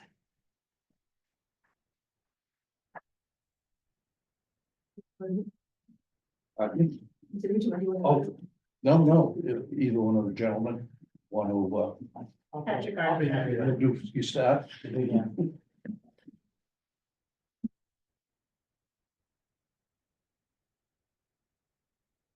I was not part of your first hearing, so I don't know what you guys talked about and, you know, what the framework was. I guess it's fair to say this is a strange one in many ways because we're used to fighting to preserve every square foot, but and, you know, we argue over its placement in certain funds is accurate or not. Whether the resources have been carefully determined, we push lines around, you know, that's the usual thing. So we go out of our way to try and create additional buffer zones to protect them. In a restoration project like this one is, those things are all just set aside. Those issues are no longer pertinent because the state created this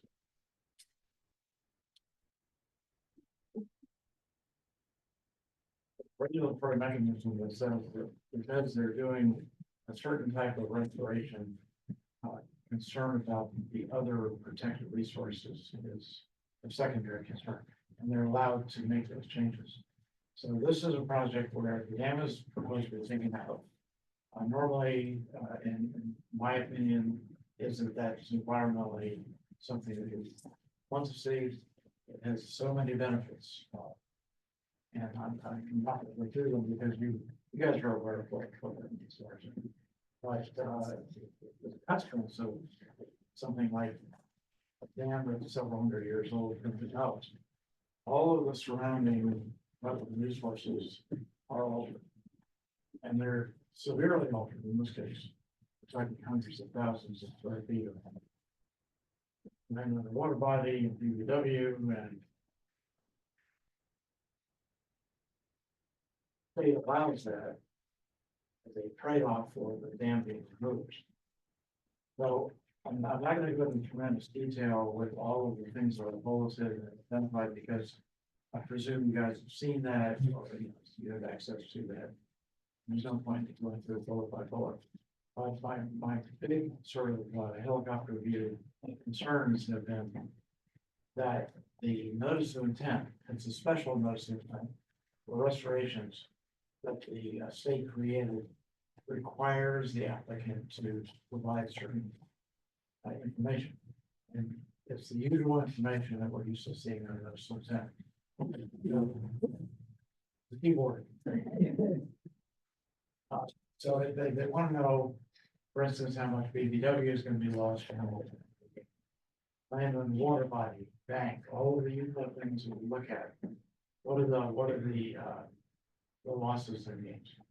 And at this point, through my review, and you've seen this in my comments, I differ fairly significantly with what Gomez and Sullivan reported on their intent.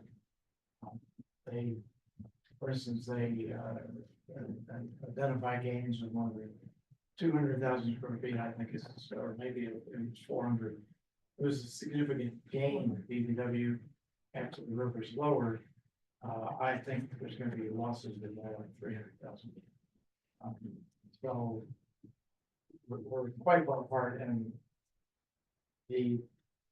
my position is that the BVW that funded Warner's river is going to be altered substantially because the groundwater is going to drop in tandem with the river dropping. So where the dam is now, the river level is going to drop 7 to 8 feet. That's going to change the groundwater. But we can't determine exactly what that change is going to be because the applicant is not set up with monitoring wells. We have no gasometers, we don't have direction for flowing.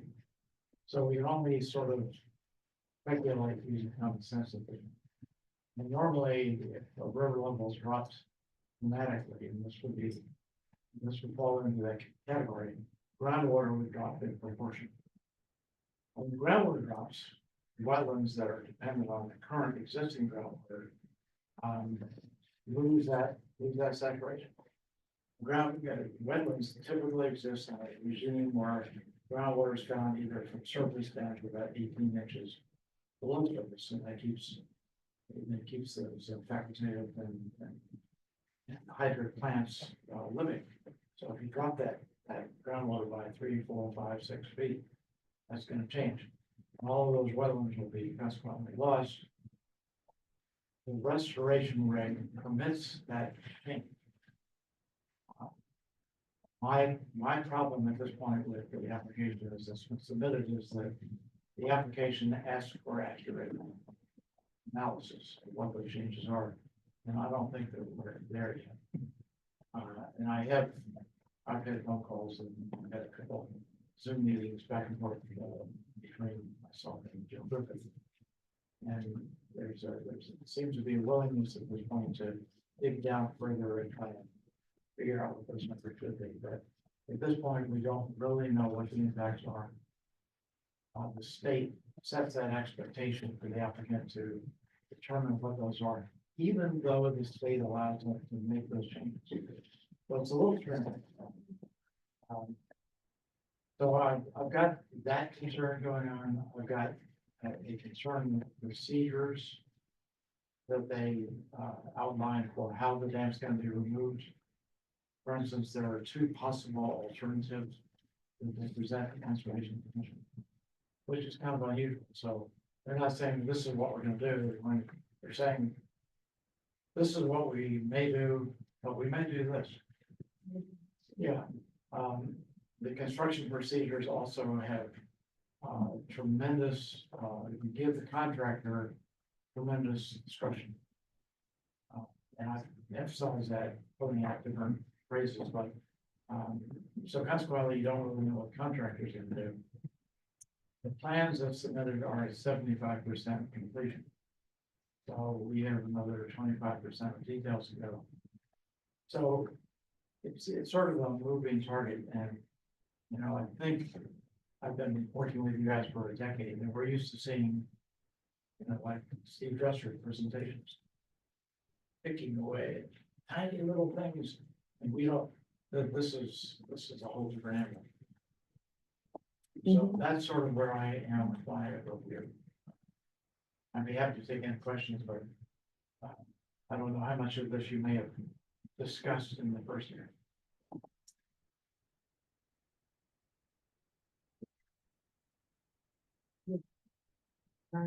I think, actually listening to your review of it, which you are the specialist, I am proud of the work the commission did at our first hearing. Because these are some of the very things we were concerned about. We're understanding what the ecological restoration says, what it does, but that if you read it in the Wetlands Protection Act, it doesn't just give carte blanche to the applicant. There's a lot of, especially a dam removal, there's a lot of procedure or qualifications that they have to answer. And I think where the impoundment comes, you know, how the mill dam is, and that impoundment part that comes back, that's some town-owned property there, but a small area belongs to the Middlesex Canal Association, I believe. Yes. And I remember asking Joe, you know, what was gonna be the consequence there. And I think she felt that it should not, because I questioned the BBW number. Right. Instead of losing it, it looked like we were gaining all this wetland. Did you look at those numbers? Oh, yeah. Yeah, Yeah. and I think she said there was another hydrological connection, and I asked if we could probably get that clarified. Yeah, So I don't. and that's the intent. So, yeah, in our original application, you know, we presented some numbers, we presented some maps, and on the maps, and in the narrative, we explained like these 2 existing large BBW areas, you know, could change, could transition to upland. It's unclear based on other hydrologic inputs. But we're basically with our revised application based on feedback and discussion. So that area you're gonna look at. We're gonna, I can show you what we're thinking of doing, and it's in the response, but we're thinking of, using the 2-year flood inundation area from the hydraulic modeling as an approximation of proposed, future BVW. Because that's an area that would be, you know, inundated on an approximately 2-year basis or more frequently. And that would be reflective of that groundwater. You know, you could even go a little more, that's a very conservative, I guess, worst case scenario, if you wanted to look at it like that, but, you know, because as Patrick said, groundwater can be within 2 inches of the ground surface and still be supporting a wetland, so it could be beyond that. And there could be other stormwater and other sources draining in, little, you know, inputs from other groundwater sources draining in that you can see on some of the in the field. So we don't really know, but we're gonna present a much more conservative, largest change, you know, view of it. I hate to say worst case scenario because it's not, because we're gaining, you know, a lot of ecological value and floodplain and stormwater infiltration and all those, you know, those benefits, but yeah. we're gonna- So I just keep it on the same day, it does change. Okay, I'm gonna ask, I think I'll go through and just say, can we state the name? Just real quick? Oh, sorry, Joseph Gould, not GMB. I don't know where the commission wants to go into detail right now, because I know that's over now, so I'm just gonna go through with my, I don't have anything prepared. Oh, I didn't- So, okay, And I do have a couple of comments. okay, let me just say, I understand what you're saying, we had the discussions that what I'm saying to you is I think the commission zeroed in on these points too. We understand it needs to be done, but the mantra of this commission, I've been on it for 30-something years, and the others have been here for a while. We've always gone with the avoid, minimize and mitigate. That's just where we come from. So that's what we were looking for, trying to say if we can still achieve what you need to achieve, but try to somehow design it so we can also minimize the loss or mitigate the loss is what I'm looking for. And I think that's why we weren't pleased. I'll say that for myself though. I wasn't pleased with what was just simply presented as a restoration plan. Right. And I think they're obligated, the applicant to actually give I feel a robust, invasive, control invasive species plan. Well, if I can say, I'm taking the attitude that because DEP created a typical NOI form that asks for this information, that there's an expectation that it will be provided accurately. I think if they were just gonna give them a carte blanche and say, you're taking a dam out, we don't care about the peripheral impacts, you know, go for it. There wouldn't be, the detailed. Enumerated. Yeah, exactly. Yeah, so I mean, I know that they will provide one, I just wanted to say that I think you mentioned that also that, Isabel wasn't at the meeting, but we had discussed also of having, I think the ecological resource criteria says at least a 2-year monitoring. But we've done other sites where we have had longer than that, and I think we'd be looking for longer than that, just wanted to know. Yeah, and just to comment on that, we did provide our proposed plan that includes invasive species monitoring for a minimum of 2 years, and we're looking for basically your comments on the plan. We're happy to revise it. Also getting feedback from DEP and the Army Corps as well on the monitoring plan, and that will be addressed. Okay, good, but I think we also mentioned that we just didn't know, we just to Mother Nature, we'd like to see if there was some way you could go in and do some intervention early on, you know, with maybe more aggressive seeding or something, so I'd like that to be looked at too. In those Yeah, areas. we can't really go there until we have a more realistic sense of where Where it is will to be. establish themselves. Right, I'm just saying, these are the things we've There's discussed. discussion in the NOI right now about the seed stock that's in the underlying soils regenerating and that sort of thing. I agree that that's typical, but we're talking now about an area that's been inundated for more than 200 years.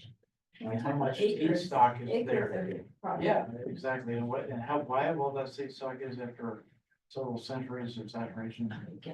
I don't know. I'm not sure anyone has that kind of. So we provided some published studies that do demonstrate that, and we can look for examples specifically for, you know, older dams or large expanses. I know there's one in there that has like very large expanses, France, in the period studies that we provided, so we can point to that. Is it in French? No. Yeah.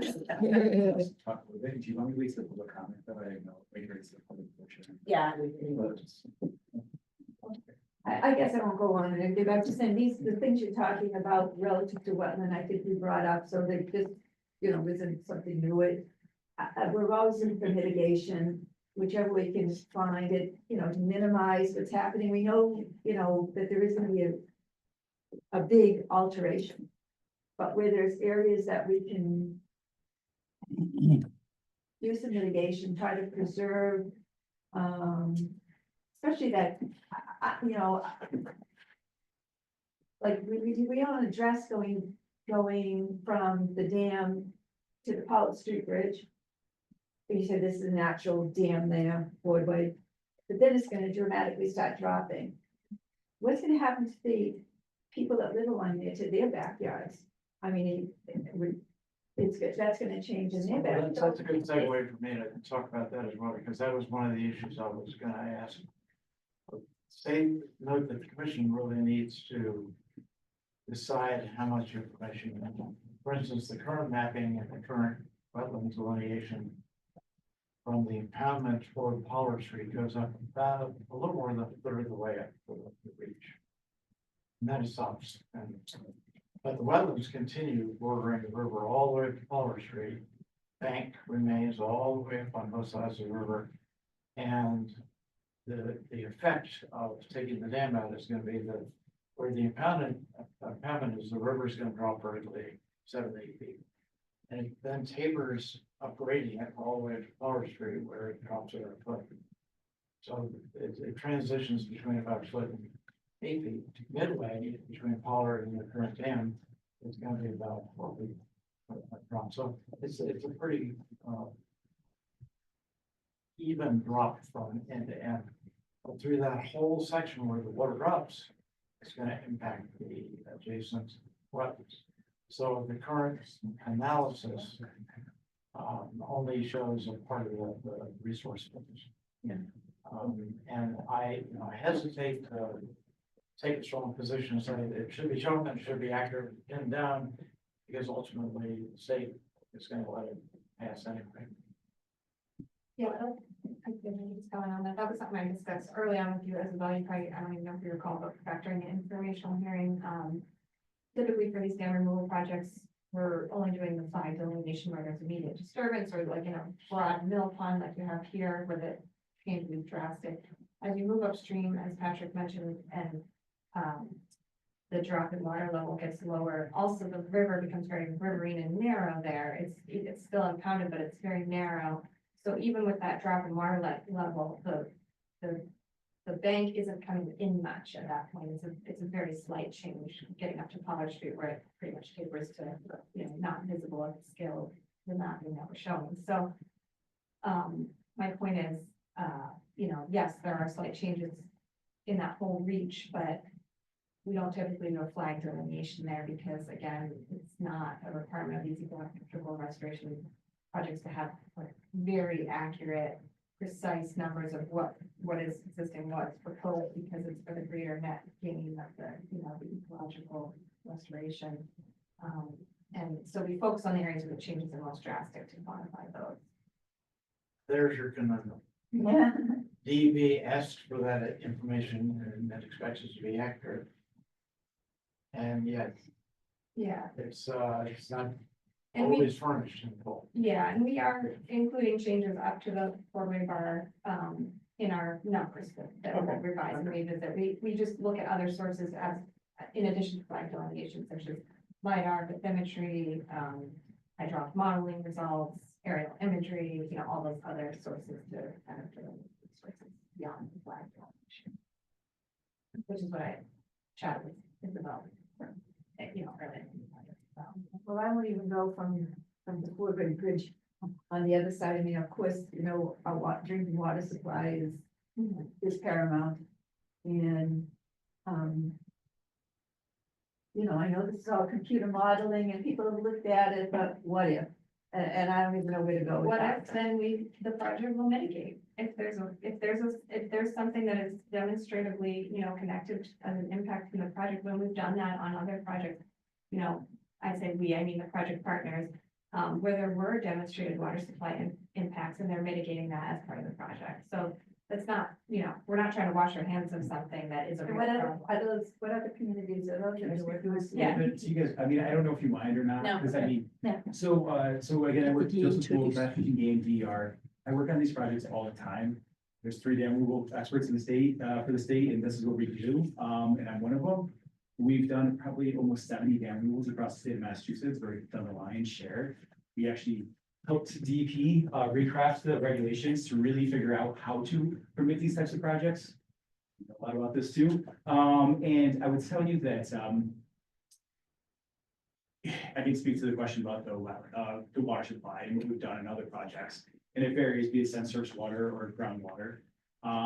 We have, for example, done one project recently where we have actually known impacts to a drinking water supply upstream because we're dropping the river. And based on that, like everything we've done, we know it's gonna have an impact. We are mitigating, we're paying for it to mitigate those impacts. And what community is that? That's in, no, it's, it's, All right, you can get back to me on that. it's, River, it's Lynn, it's the Lynn water supply. Lynn Water Supply. We're paying for Lynn Water Supply. Lee? Lynn. Lynn. Oh, Lynn, that's Yep. where I grew up. Yeah, so we're paying for the Lynn Water Supply mitigation, but that's because we know through that project, we're gonna have a direct impact on that. All right. And that's water supply, and it's been known, it's been, DP's reviewed it. We've talked through it with DP and, Lynn, as well as the community that it's in. And, that's one of the cases where we did actually say, hey, you know what, this makes total sense, we need to pay for, this mitigation, it's about $500,000 in mitigation, and that's what we're doing. So I can give you other examples where we've actually, it depends on where if it's wells, where we've maybe not just monitored. For example, out in Wheelwright, we're taking out about a 12-foot high dam there on the Ware River, about 140 miles of Ware River and its tributaries. And we're actually we put in about, so there are well fields just upstream on the right bank, about a half mile. And we're putting a bunch of groundwater monitoring with that, because we know that it's gonna drop it, and we've done all the hydraulic modeling for that one. And it showed that we were probably gonna drop the river in that area about 4 feet, so we did a lot of that stuff. But this one, we've done all the modeling, everything, all the science that shows that we're not gonna drop the river that much, that's your guys' intake. So that's why we really haven't proved that, and DP's actually reviewed that too. So just to give you a taste, I can give you more specifics of where we do make those decisions to look at those things and say, hey, you know what, we should mitigate, or we were saying, hey, we should monitor, and where we say, hey, we're not gonna have any impact, we really don't need to. In this case, we've actually worked with you guys, DPW to put in monitoring, peer review it, all that stuff like that. We're just doing it just because we think it's good science, good practice to do, but because of that, no real impacts, we're not really looking to do that. Just about the permitting and regulations, we've permitted dozens of these projects. I really appreciate what you had to say there about how these projects are just really not fitting within the regulations. They don't. We've done a lot of work, tons of work. We spend tons of time. Currently, right now, we have a group between DP and Fish and Game right now, actually trying to work on revising some of these regulations, because it doesn't really fit these ecological restoration projects. We struggle with ConComs across the state. There's 351 municipalities, really talking about this to them and understanding, because you guys don't see these types of projects that often, let's be honest, right? They don't come up in the communities that often. And the types of projects you do see are the ones we just saw and reviewed, and they're very different in nature.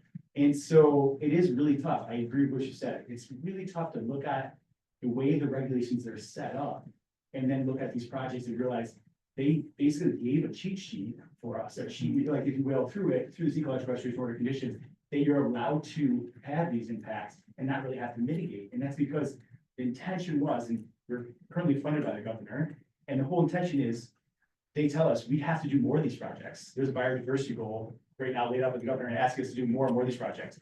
DFG just came out with a new strategic plan to do more of these. And I would tell you, it doesn't exactly fit. Sorry.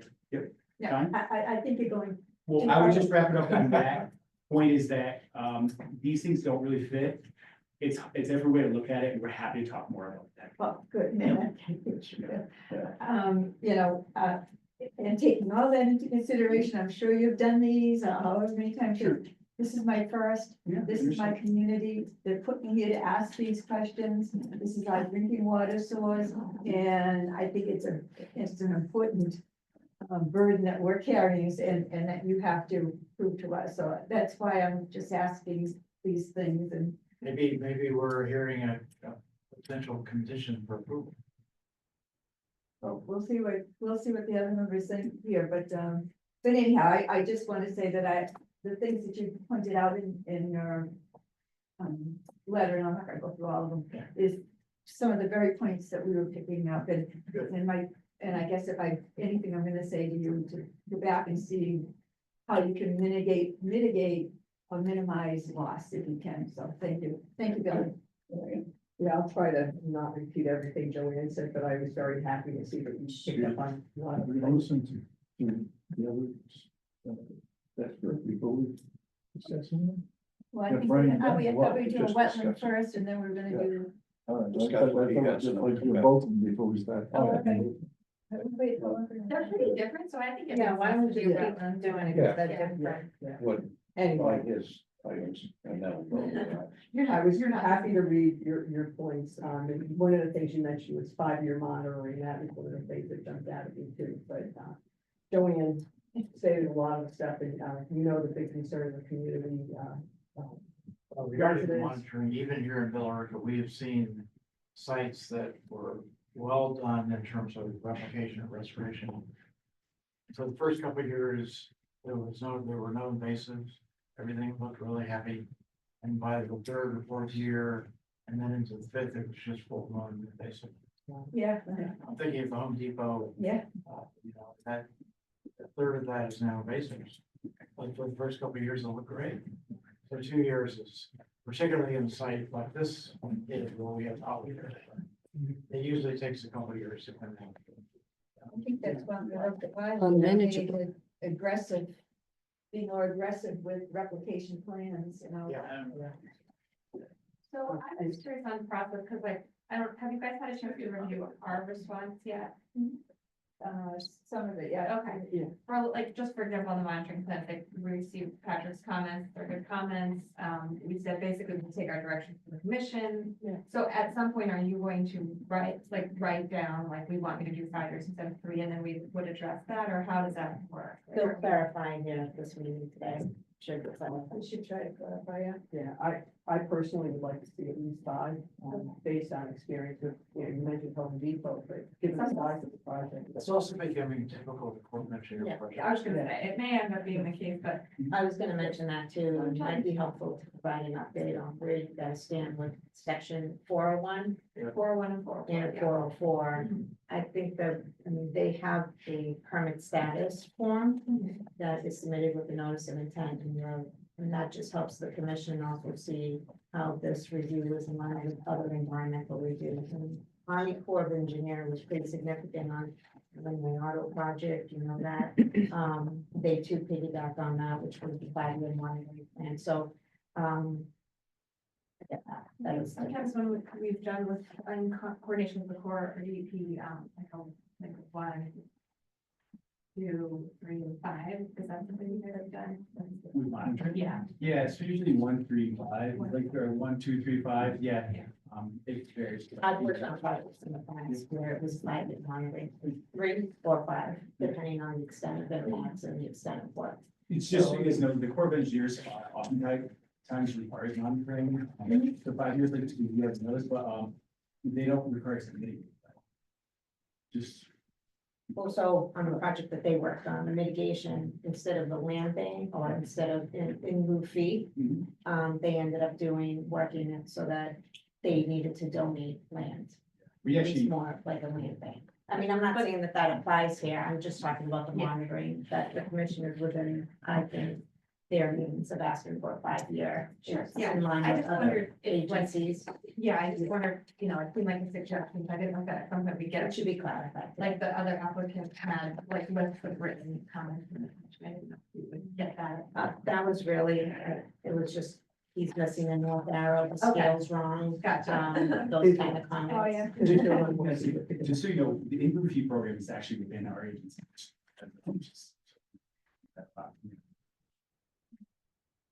So, just to elaborate on that a little, the in lieu, so, So it's tucked in within fishing game. Like in-lieu fee sits in my office, just so you know, like, it's like Yeah. tucked in our things, so we do a lot of work with them all the time. no, I know, are you saying that that would apply to this No, project? he's just saying he's familiar. Oh, with the okay. program, Very yeah. familiar. There's no need to elaborate on that, sorry. Yeah. That's Sorry, fine. guys. That's fine. And actually, one of the things you mentioned about mitigation for water supply, as you know, that's a really big concern in this community. Is that something that you would have in line so that once this, if this happens, because I can't, say whether or not it's gonna happen.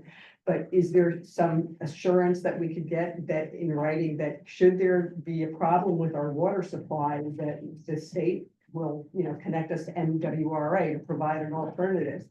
I don't know if that's something that we could include as a I think it condition. would be more of a site-specific mitigation. For example, at the Fort Wayne Bar, we could do grade controls to bring the water level back up to the previous level or something like that.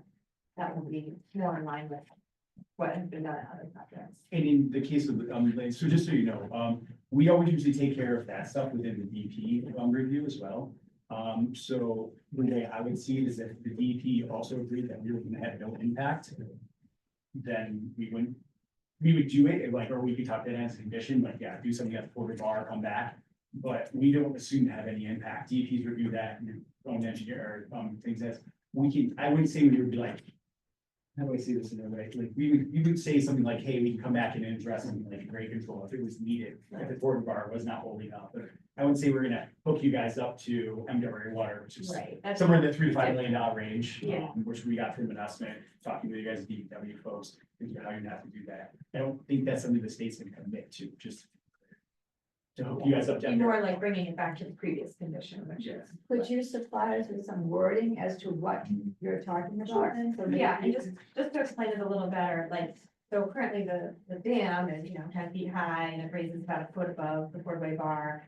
So once that's gone, you could put something in that was a small, more natural feature that raises the water level about a foot at the Fort Wayne Bar, which would put water levels back, Like, 5 inches. That could be fish, fish could pass through it, it would be like a stone feature within the channel. You could design something like that to raise the water level, if it were needed, if it were a problem. Is that something that we could request for information for the town? Like Yeah. information on how it would work or. Yeah, or how it would be designed. Yeah. Just so that, Maybe just a Just typical. Yeah, just to give a little bit more, Yeah, just like when you're done, confidence just that give there us- is a solution. Yeah. Yeah, yeah, yeah. And I think too, like some of the members, and public inquiries that I received, DEP concluded as part of their NEPA review that it does not appear it will have any significant impact, and I think I mentioned that during the tech review meeting, and that really, it does not say will not. right. And what may be insignificant to you may be very significant to the residents, so So I think. The 401 water quality certificate, which is forthcoming, probably in February, I think they're just waiting to see actually after this hearing, if we're gonna be making any drastic changes to plans that would affect 401 review. That is like DEP's final answer on are there any water supply, because they're reviewing those same criteria. Then I think Yeah. this commission definitely needs an update on where the 404 and 401 Sure. stand. I can provide You that. can email a memo and CC the reviewers for the record. So CC the reviewers of 401 and 404 to us, and email it to you to let. Email it to the commission Okay. via myself and CC the reviewers, since you're talking about an update. That's been done in the past when there's large projects. So I think that's additional information the commission could satisfy as additional information documentation as part of their review. Given concern. And, I apologize for going off on the non-wetlands tangent, but that's a big issue. Well, it's water quality, so it is, but thank you, Patty, for your review. My It was pleasure. good to be, Can I turn it over to the manufacturer? One sec. You're good? Christine? Is there any risk assessment studies done in this file? Risk assessment study, On the water supply? everything, like, yeah.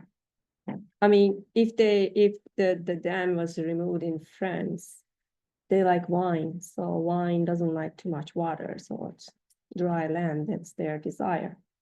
It's gonna dry out, that's for sure. Right. And then we don't know the consequences. I feel like we are just sailing through the unknown. Well, I think that's what we're going back and forth on. Yeah. That's A what, realistic assessment of the impacts. Mhm. Which All set. Um, I know. Which, I'm sorry, what was your last sentence? Well, the, I agree that we need an accurate assessment of the impacts, I think, which we don't have. and you're talking about like wetland resource Yeah. area changes, I think, are you talking about risks like to town water supply, to infrastructure, all that? That's been covered at length as well, so there's a series of feasibility studies, and then we worked with the DPW to figure out exactly what their concerns were, we worked with their consultants to write a scope for a new study to look at all their concerns.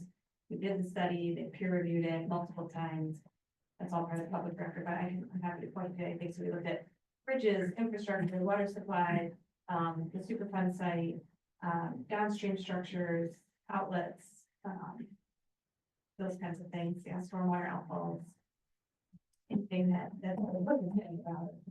Sure, it's all promising great future benefits There's in the future. No identified impacts, or if there were, they were addressed as part of the design. So pros and cons.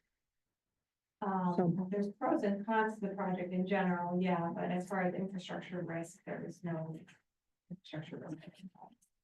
And we have no idea how much the construction cost will be. Is there any estimation? Yeah, to the town. About $1 million. Yeah. $1 million? About $1 million. About $1 million? One. That's not to the town. Yeah, not to the town. And No, what will it's not be gonna for cost the the town? Oh, town. no, sorry, yeah, no, We're paying no for cost to it, the town. and, Yeah. some of the other federal partners pay. No cost to the town. No cost. The last couple of comments I had, and these ladies and yourself have forgotten more about wetlands and water quality than I'll ever learn. But just a couple of comments about the alternate 1 and 2 way this is gonna be taken down, the work involved around it, what's gonna happen. I would think that would have something a little firmer as to how you want it done. I realize you don't know exactly, you can't see everything there, but something, so at least your contractors know what they're bidding on and what's expected of them and how to get it accomplished. I can speak to that. So dam removals are a little unique compared to other construction projects because there's 2 sides of the river that you need to be able to access. Or ideally, you would like to be able to access to make it go as smoothly and efficiently as possible. So that's why we have the 2 different sides, so like an alternative from either side. However, the contractor may, those are 2 different landowner abutters. The contractor may have different agreements with landowners, so they may see, that they don't need to impact both sides. They can do it all from one side. So we wanted to just permit the maximum potential impact if they did need to access from both sides. And they may only need to use one side, which would just be a reduction in impact. So it's, and similarly with the options, for like water control and access, there's options like a possible cofferdam, a possible ramp, a possible crane pad. Again, we're just trying to permit the maximum, show you this is the worst it could be. These are the most impacts we might have. The contractor is likely not going to need all of those. They're, more than likely they're not going to need all of those because they're duplicative. But you don't know what the flow is going to be like at the time of construction. It could be very low flow and they could get in there and do it with very little impact. With, you don't want to have to install these coffer dams and have big heavy equipment out there installing them. And put all the stone in the river, and you don't need to. So if you can just get in and get out in a low flow situation without all of that, that would just be, again, walking back from that maximum impact that we permitted. So it's really just, to show you this is the worst case scenario, we may do less than this.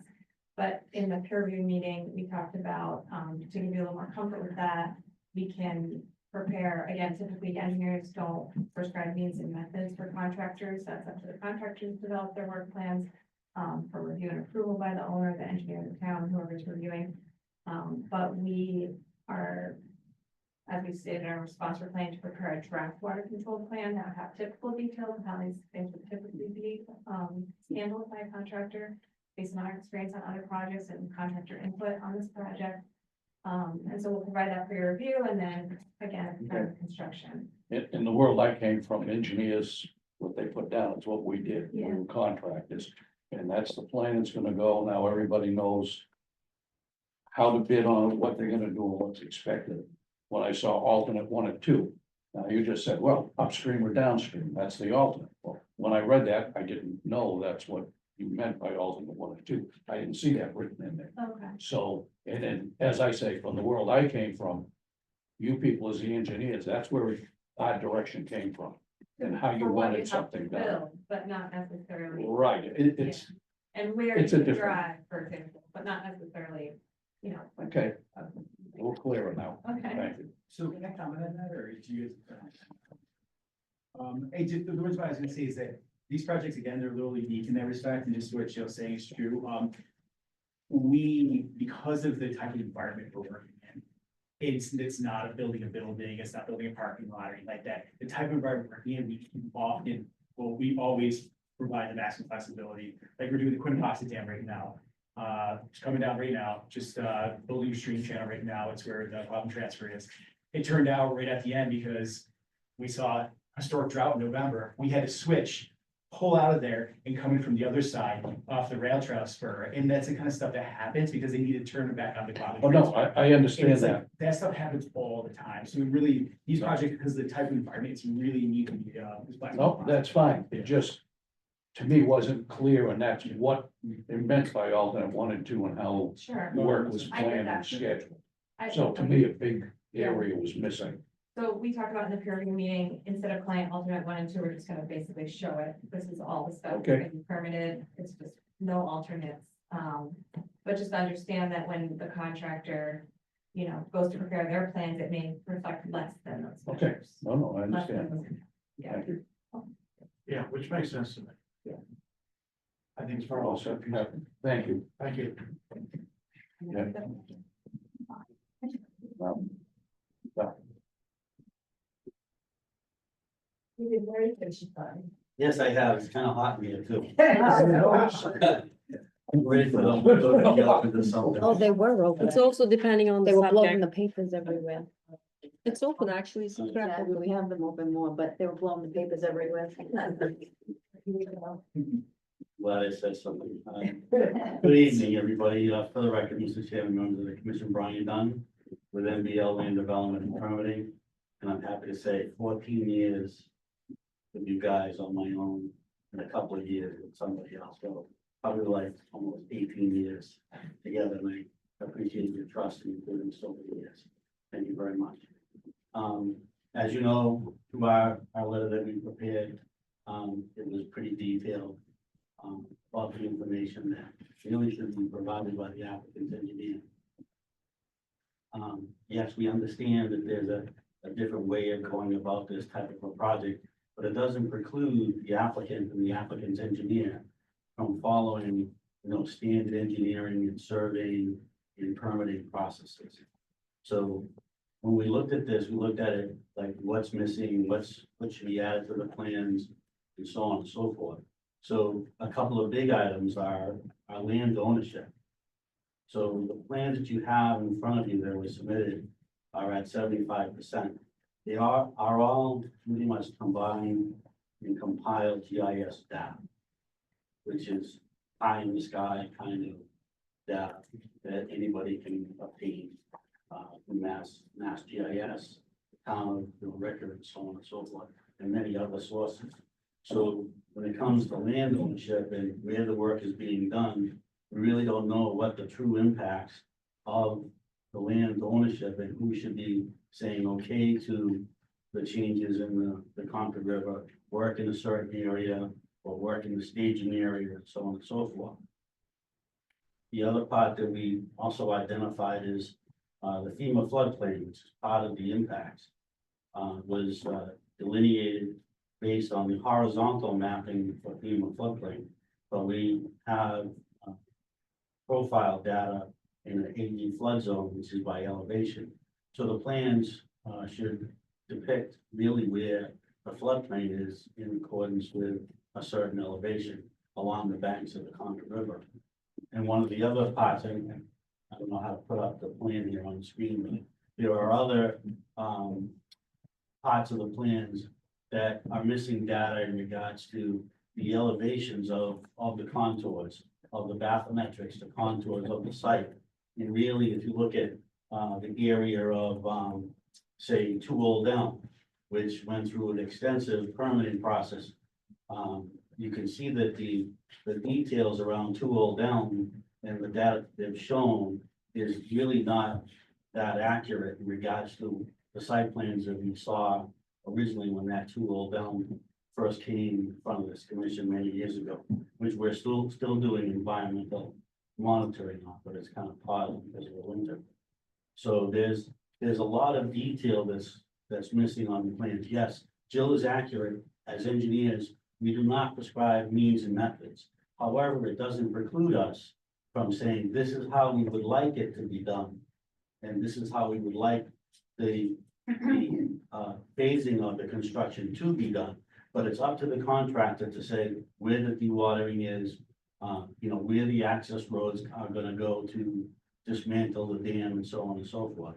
I mean, part of that design that Jill has, one of those options, is building a roadway in the Concord River to gain access to the dam to remove it. And then utilizing part of the parking lot as a staging area where 2 Old Elm is. And we already know that the parking lot where 2 Old Elm is already dilapidated over years of non-maintenance.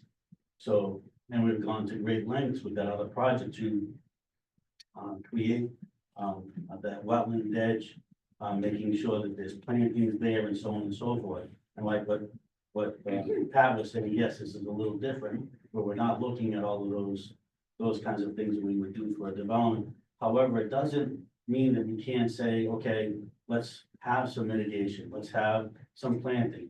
If part of the river is going to be dry, we have room for stormwater drainage basins to go in, or infiltration to go in.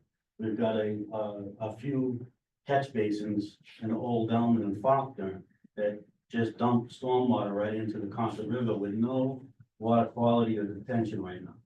We've also got a sewer outflow from the other side of Faulkner that comes right to the base of the base of the dam. But we don't know the invert information, we don't know the sizes of it, we don't know if they're gonna be exposed when the Concord River is lowered and the dam is removed. These are all the details that really should be provided on the plans that we've tried to convey to Jill and her team that are really needed as part of this application. I know that they've said that they'll provide this information at a later date, but I'd like to know when that later date is. Is it a month from now, or is it 2 months from now? Well, we were just looking for direction. We said in our application or in our response what we were gonna do, we're just looking for confirmation of that before we go and do all the changes, in accordance with what Isabel recommended. So, and then we also have, I mean, yes, the state has forms for this type of ecological restoration project, but it also doesn't preclude the applicant from following the local bylaws. This isn't a 40B, which is exempt from the local bylaws in the town of Billerica. So we've got a stormwater bylaw to adhere to and the floodplain bylaw to adhere to. So those 2 things will need to go in front of the Board of Health as well. Or through Christina, through engineering, through an administrative review. So those kinds of things need to be addressed, and there's a litany of information that are in those bylaws that tell the applicant and the applicant's engineers what information needs to be provided on the plans. So all of that stuff has to be put together. And then when we talk about ownership, and we're talking about the water of the Concord Dam coming smaller, most of the deeds along the Concord River are to the mean annual high water. So that means people's property lines are gonna end up changing over time. Because their deeds are to the mean annual high water. If the high water is now dropped, that means these people who are abutting the Concord River are now going to be gaining more property as part of this restoration project. So there's a lot of different things that are part of this project that we've tried to outline. I marked up the plans as best as I could to give you some insight on the things that we're really missing that needed to be provided by Jill and the team. And I understand that, once you issue an order of conditions, you have to check off all of these different boxes that the project, is protecting groundwater, is protecting water supply, the resource areas, and so on and so forth. So one of the other things as part of the plan is that they've provided, it really doesn't say, here's where the wetland is lost, this is where the upland is coming back. This is where the floodplain is being altered and this is where it's going to go. There's no plan that shows all of those cumulative impacts. There's a table, but no plan. So, Mr. Chairman, you were talking about the plan is what the contractor is going to use, and that's a fact. So all of the stuff that's in the report that are really detailed about the project itself needs to get onto the plans. For instance, the wetland line flagging. So on the plans, we have a wetland line, but there are no flagging numbers on the plan. So it would be very, very difficult to walk the site and say, oh, I'm here at this flag number, or I'm working over here on near flag 25. And those are the normal things that we would see on any application that's brought in front of any planning board or conservation or a zoning board to show where that wetland line is as well as the flagging. So those are just some of the minor things that we picked up, but they're big details that the contractor is going to have to rely on as they go forward. So I know that there's a lot of things that Jill and her team need to add to the plans to get to a certain point. But I think that this has been a good meeting. We had a good meeting before to talk about the project, to get an idea of what was going on, what direction it was going in. So I know my letter speaks for itself, but if you have any questions, I'd be happy to answer them, Mr. Chairman. Do you have any questions? I read both the letters. And do you think I educated them? I did, I'm not gonna go through them all. What I will say is, this, and I read the button, chapter, was in the notes. I guess if you're looking for direction from me, I would say, actually, John wrote it, he's been working with us for 18 years, and the reason why that is like, we have great confidence in him. I think he knows our bylaw better than we know our bylaw, and he certainly knows, a lot about engineers, the board and health and stuff. And I think just some of what seemed like small details that you pointed out, the flagging, I don't think there's any topo. There is topo, but it's GIS, but Well, Okay. we talked about this in the purview meeting. We have like over 5 sources of field survey data that we compiled together to create a terrain. I think we have talked about this twice now. So there's lots of on the ground field data.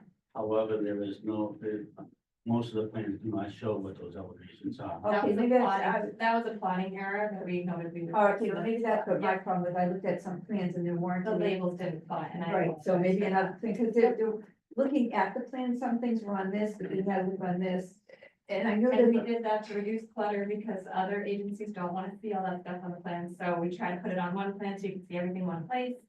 And then not have it repeat on every plan, but we will address that with the next. yeah, I think we mentioned something about at the first hearing about clearing it up, because Yeah, we're used to seeing plans with a lot on it, but then usually there's one that's more specific to us, but. yeah, we're gonna add a whole, we said in our response, we're gonna add a whole new set of sheets.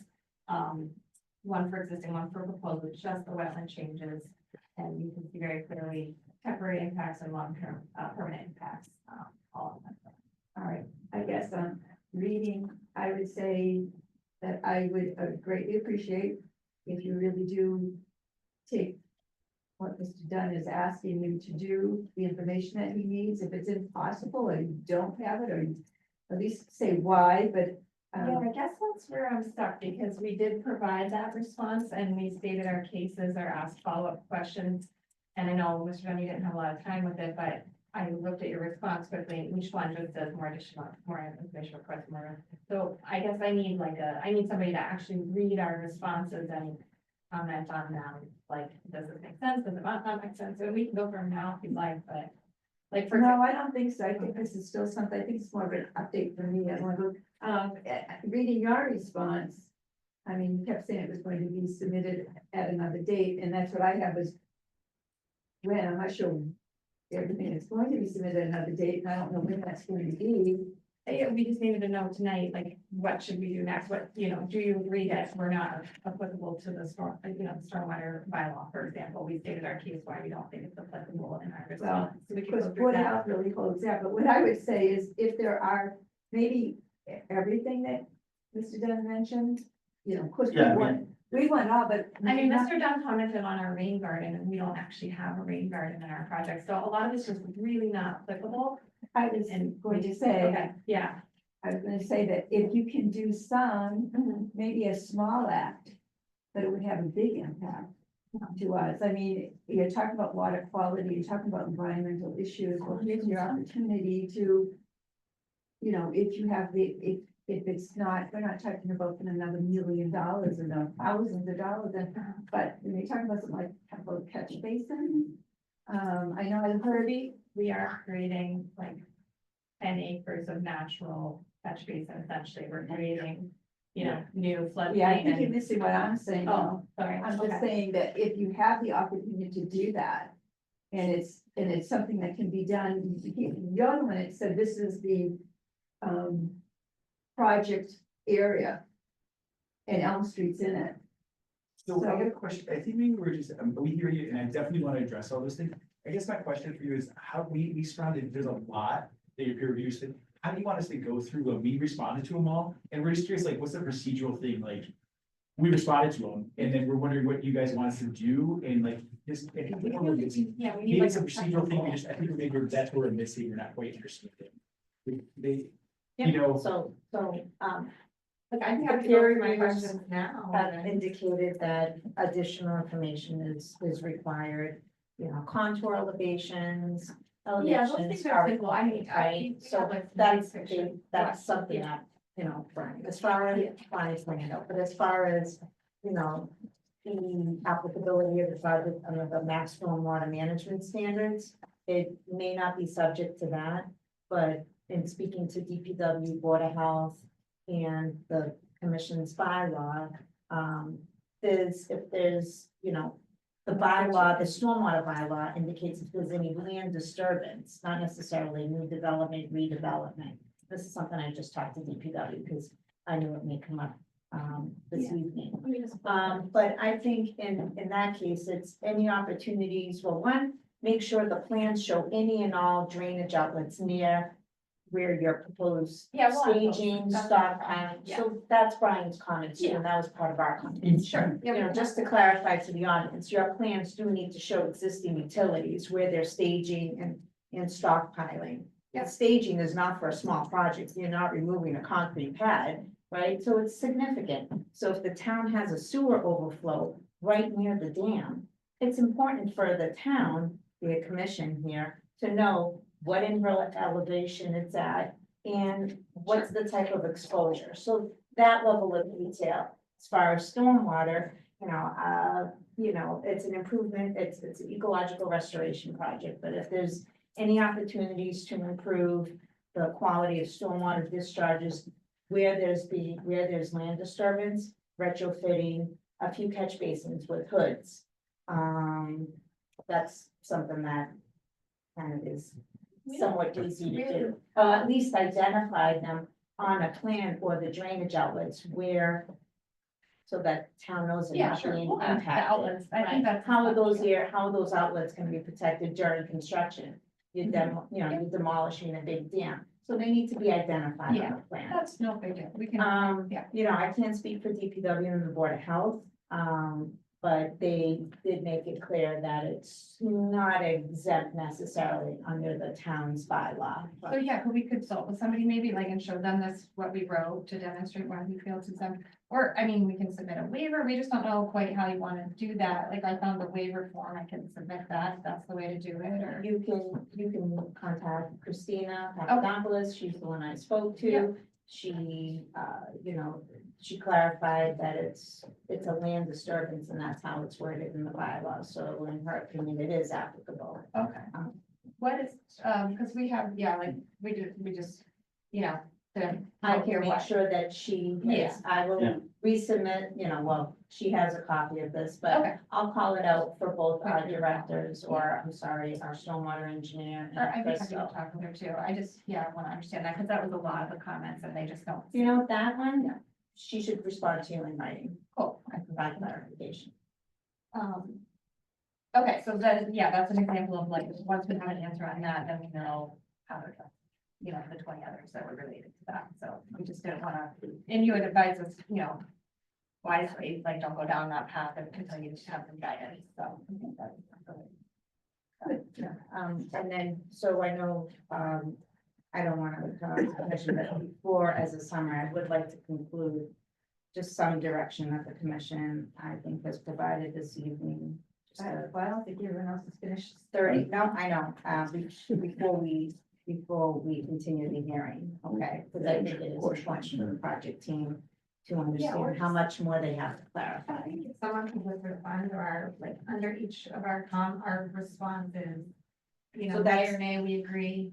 Oh, okay, so, No, they did it under their original comments, but Yeah. it's not clear, you know. It's just not clear that any, you know, that our responses were read and considered and, you know, because we asked follow-up questions and some of these stuff. okay, just that's something I can speak to. Yeah. And Brian about. Mostly the engineering review, I think of the wetlands review, we have a good sense of what we need to do. Okay. Yeah, it's just, yeah, and it's more of a procedural thing again, like we responded and said, hey, do you guys this direction or not? And just kind of figure that stuff out, so we can come next one prepared, like, yep, we went down this road, we answered this one, we didn't answer that one. Cause I think it's gonna take a while, it seems like, for us to work through all these different things, we just wanna know how we're gonna kind of work through and check them off, so I think we can follow up with you, and then, yeah, that sounds great. I think for this evening, you've received some good direction on absolutely what's necessary. DPW also wants to see the utilities where they're staging and stockpiling around the dam. They need them all shown on the plan. Okay, And just to be clear about ground disturbance, we don't actually have any proposed ground disturbance because it's all sensitive, you know, there's a lot of sensitive archaeological areas, so we can't disturb the ground, so we'll be putting, you know, appropriately down for that, so it's all Different paved. matching. Yeah.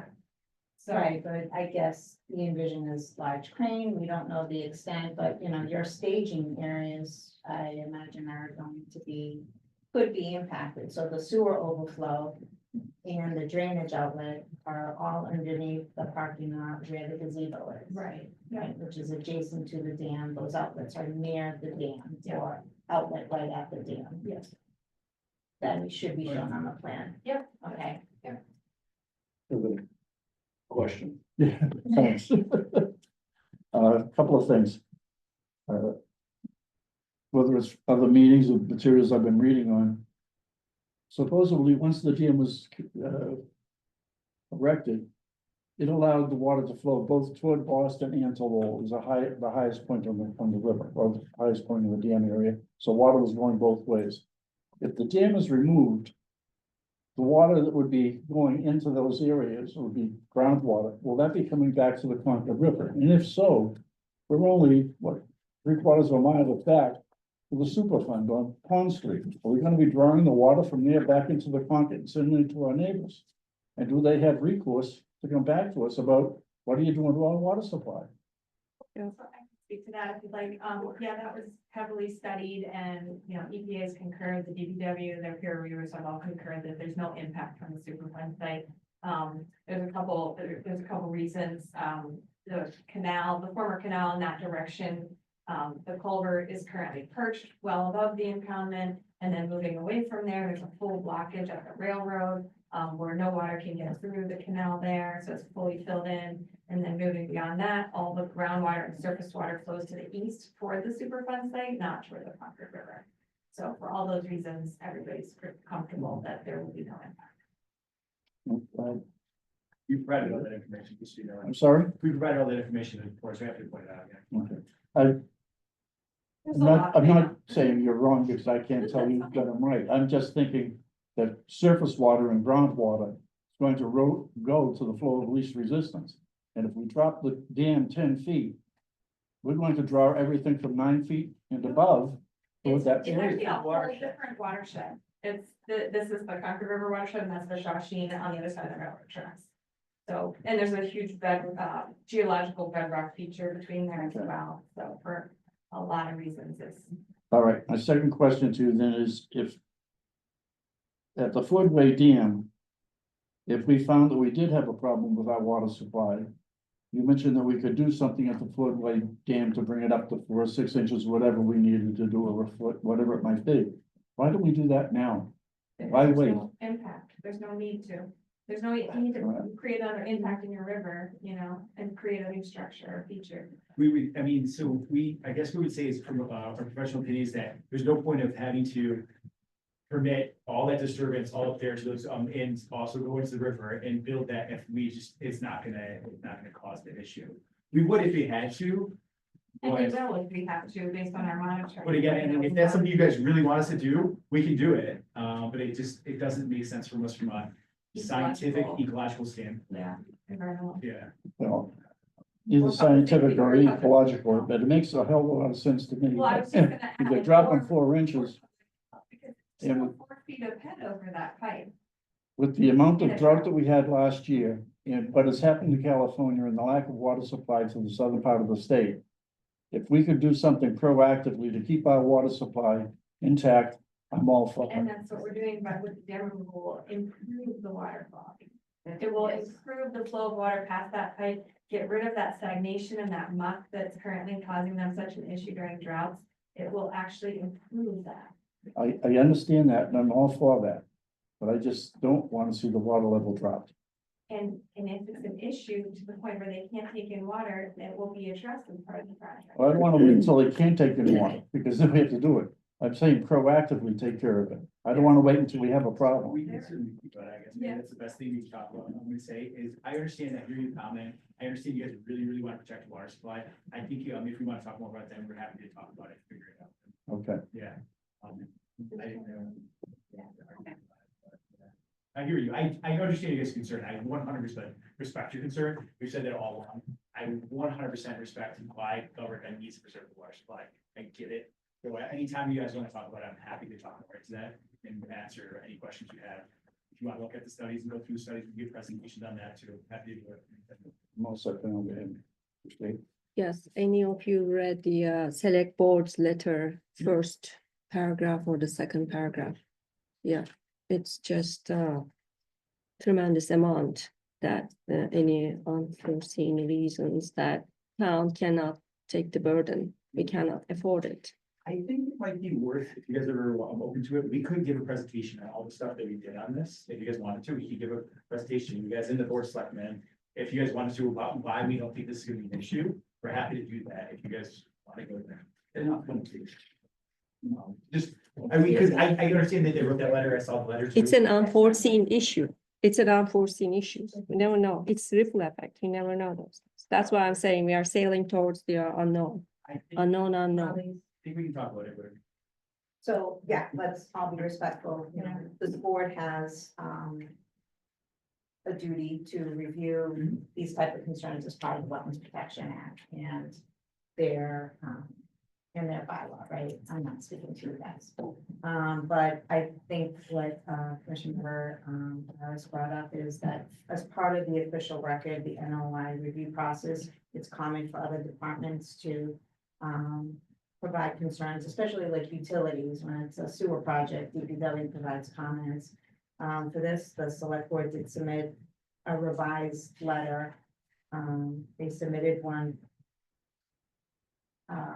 We have it on the record, but they just submitted a new one, January 24th. Yeah, I don't think I have that. And so I can give you this I one. was gonna say, I think I have one. It generally says it's similar to the first one. Okay. So this is something that. the Yeah, I got it. commission reviews. And anyone who wants it, I can. Point of order. to them. When did the select board vote on this?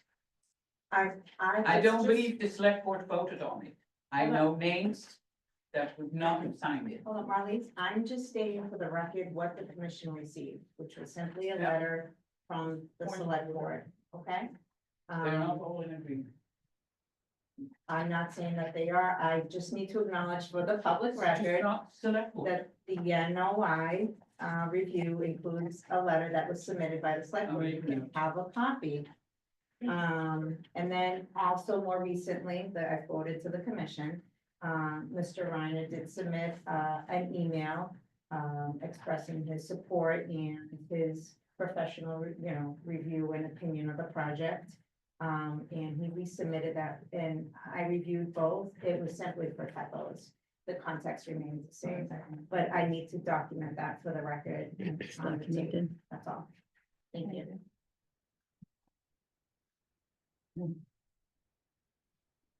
Any questions? from- Yeah, thank you for your review. Um, I'll leave it at that for now. Thank you. I just have one last question. And this is Joseph Gould again. We sent this stuff, we will definitely, check with you guys on which ones you want, we will try and address some of the things that we know. We heard some of the things that you guys wanted, definitely on the plans, we'll definitely make some of those updates. The things that make, clear sense, adding the, where shoreline, public that is. I think, our question to you guys is that when we do that, we'll send it all back to you guys, and then before the next meeting, you'll tell us maybe if we need to do anything else, and what do you want to talk about at the next meeting, is that? I guess that's just a question, is that how you guys want to continue to proceed with these? Like, we'll send it all back to you guys, and then you guys can say, hey, do this or don't. So we can discuss what Pat and Brian, I think what you need to provide for Pat has been very well spelled out. Brian is looking for specific, certain details, level of detail on the plan that's adequate for construction. We can review that with Brian, DPW, to see what exactly, but what's absolutely necessary. Okay. As far as Board of Health review, they do manage the stormwater regulations jointly with the DPW, and they are the keepers of floodplain maps. And so, Crystal's been sick here and there, so, everyone has, and, I can, maybe she can respond in an email what exactly will be required by the Board of Health.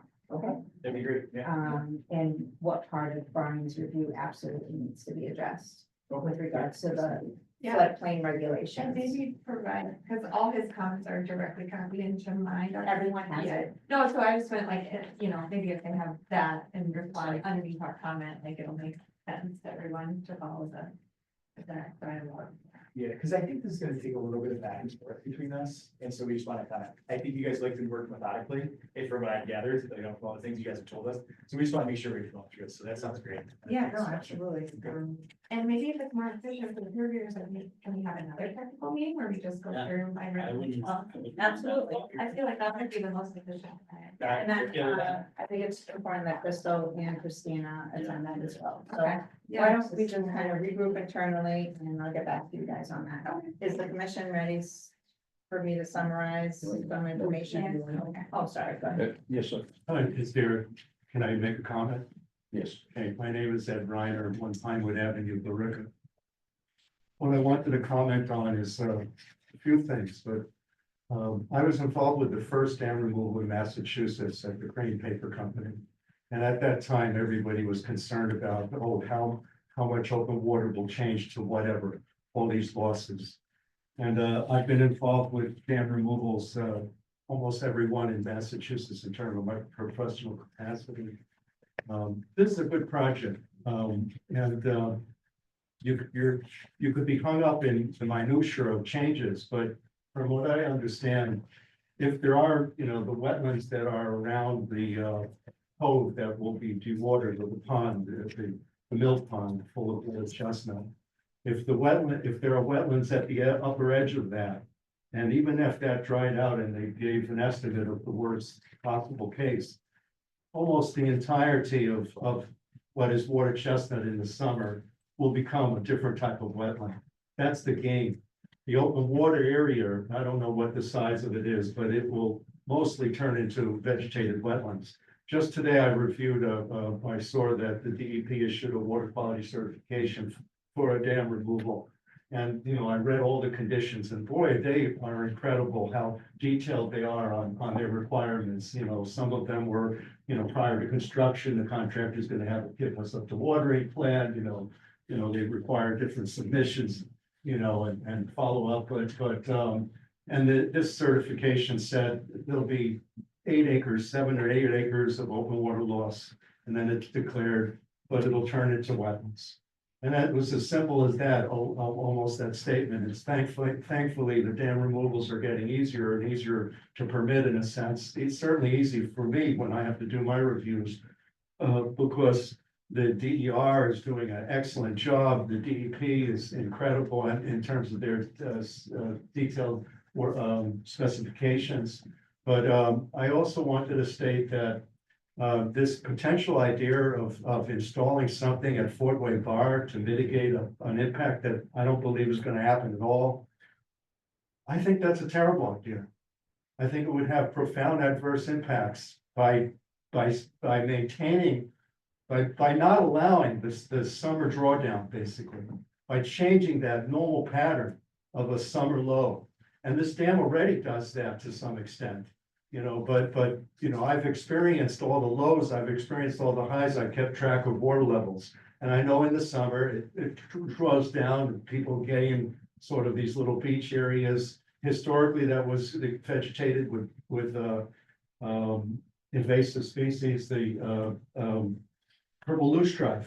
But after beetles were released, that zone of dewatering, in a sense, of summer dewatering, became controlled, and there's no purple loosestrife anymore in that zone. It's really amazing. But I've witnessed all of that. And if you wanted to, if somebody was going to say, we're going to put a 6-inch impediment, or we're going to add gravel underneath the Pollard Street Bridge so that it builds it up, that would forever change the lows that are upstream of that. And that would be a profound adverse impact, in my opinion. And it also might change the flooding or drainage perspective of the dam and the resilience benefit that this dam removal will have on flood mitigation throughout the watershed. So anyway, I wanted to explain that. Before you go into any more detail, I would suggest that if there was any adverse impact at the water intake, that mechanical changes to the intake structure would be easier and less expensive and less detrimental to the whole ecology of the river than trying to add something to Fort Wayne Bar. This river ran free for 8,000 to 10,000 years after glaciation, and the dam removal would restore this natural flowing pattern for fish passage, for sediment movement. We don't want to add another dam and have a silting environment upstream and a full of invasive species upstream impediment. So that's not a good idea, in my opinion. Thank you very much for the opportunity to talk. Thank you. I just wanted to provide a visual of what he was talking about. I wanted to show you guys this anyway. This is the revised wetland impacts lines that we're working on, so draft, but you know, the black lines would reflect the proposed bank, sorry. Yeah, you got to be careful with it. And you can see it's clearly like that is the flow path of the river. We're essentially like the summertime river is what we're putting back. You know, you can kind of see, obviously, the profile will change as it drops and cascades over boulders and falls.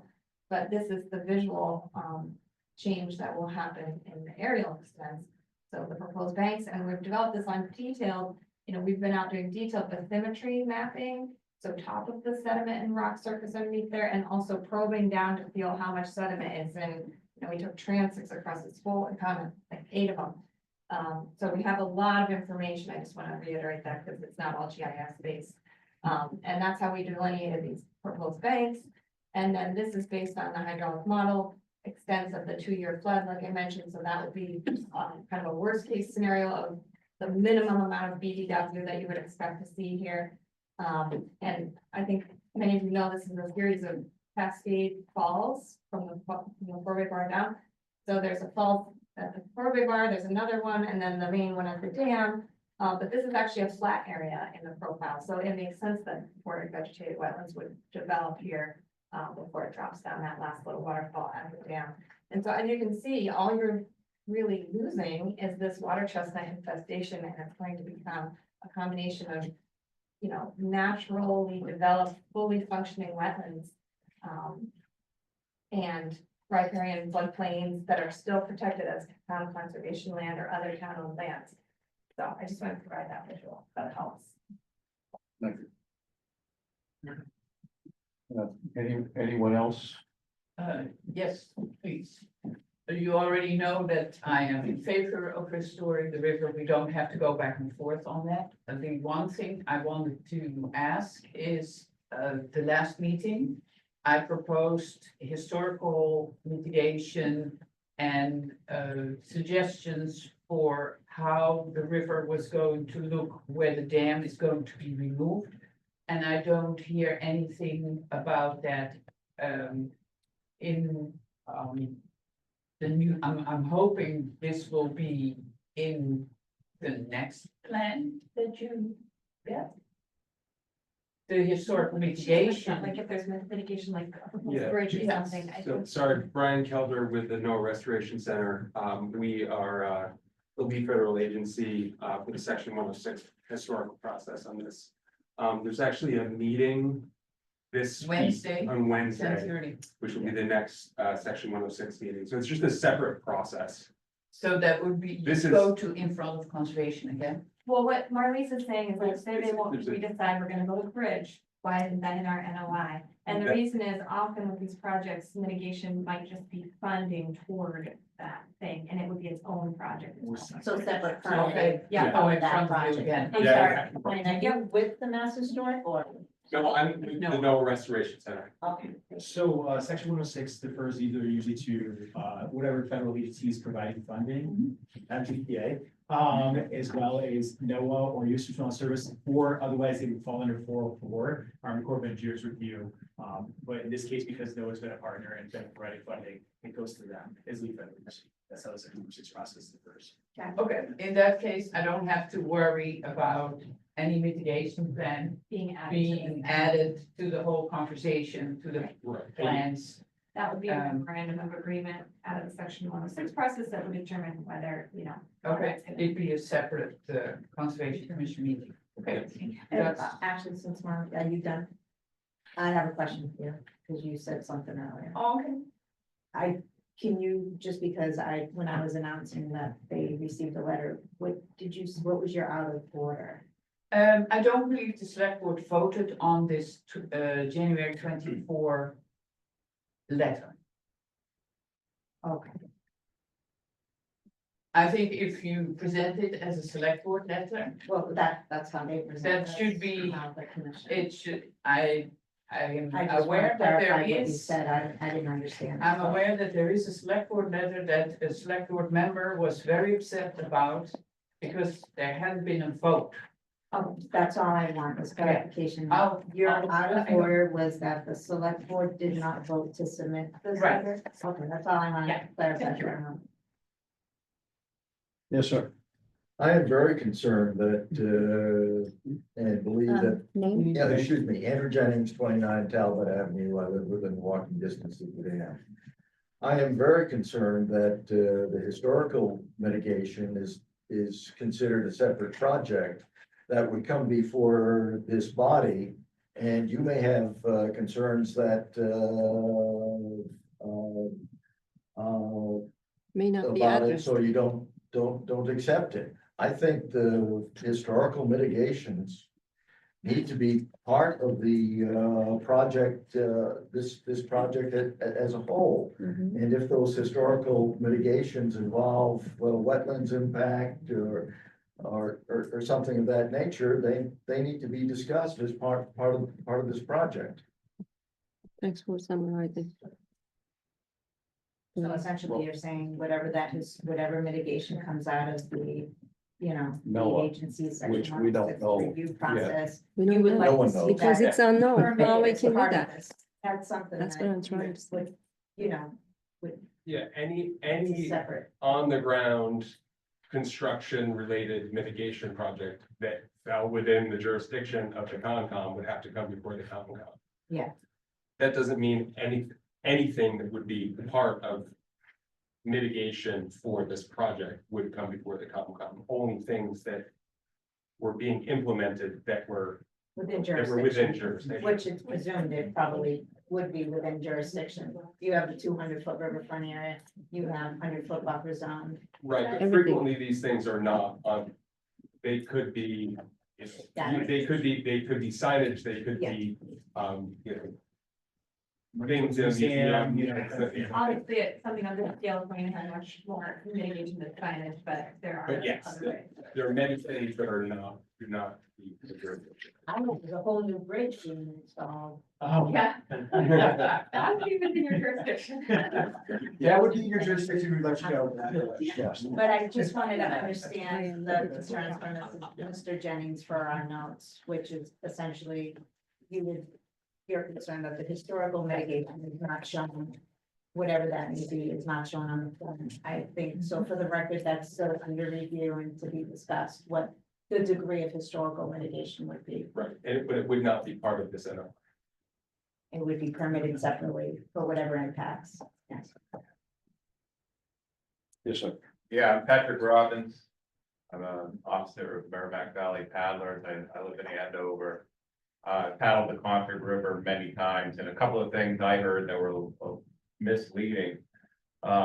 If you have a typical springtime flow might be 1,000 cubic feet per second. Upstream from the dam, it's ultimately gonna be 1,000 downstream. The mill pond may fill up, so it's just off by a time constant is all. I can speak firsthand, especially from the Shawsheen, maybe the closest one, when the two dams were removed, Powder Mill and then the Balmoral later, it really doesn't affect upstream paddling. You have no discernible effect. And I paddle the Quinnapoxet Rapids and I don't expect anything because a feature like the Ford ledges will buffer everything upstream. So if you're paddling that and I realize it's anecdotal evidence, but we run the whole thing. I have run those rapids, the class 2 rapids right below this very dam and served those folds and waves in there. And they're blocked by a wall on either side of this, effectively where the factories are and everything else. That will remain a class 2 rapid. If it's 1,000 cubic feet per second upstream, it'll be 1,000 down there. The only thing you're doing is instead of having this ledge that's like this, it's gonna follow the natural bedrock. So maybe that's about 10 feet, maybe that's about 20 feet, and then you're still gonna get the same drop. And so you just, like that diagram says, you will lose basically that fake mill pond, which is nothing but water chest. And another thing that I heard regarding the Home Depot site is that now there's all kinds of invasives. There's invasives everywhere in this part of the state. Merrimack River, where they haven't touched a thing, it's just out there, very small. They go down the river and they plant somewhere, and of course, in certain areas, it happens and they grow.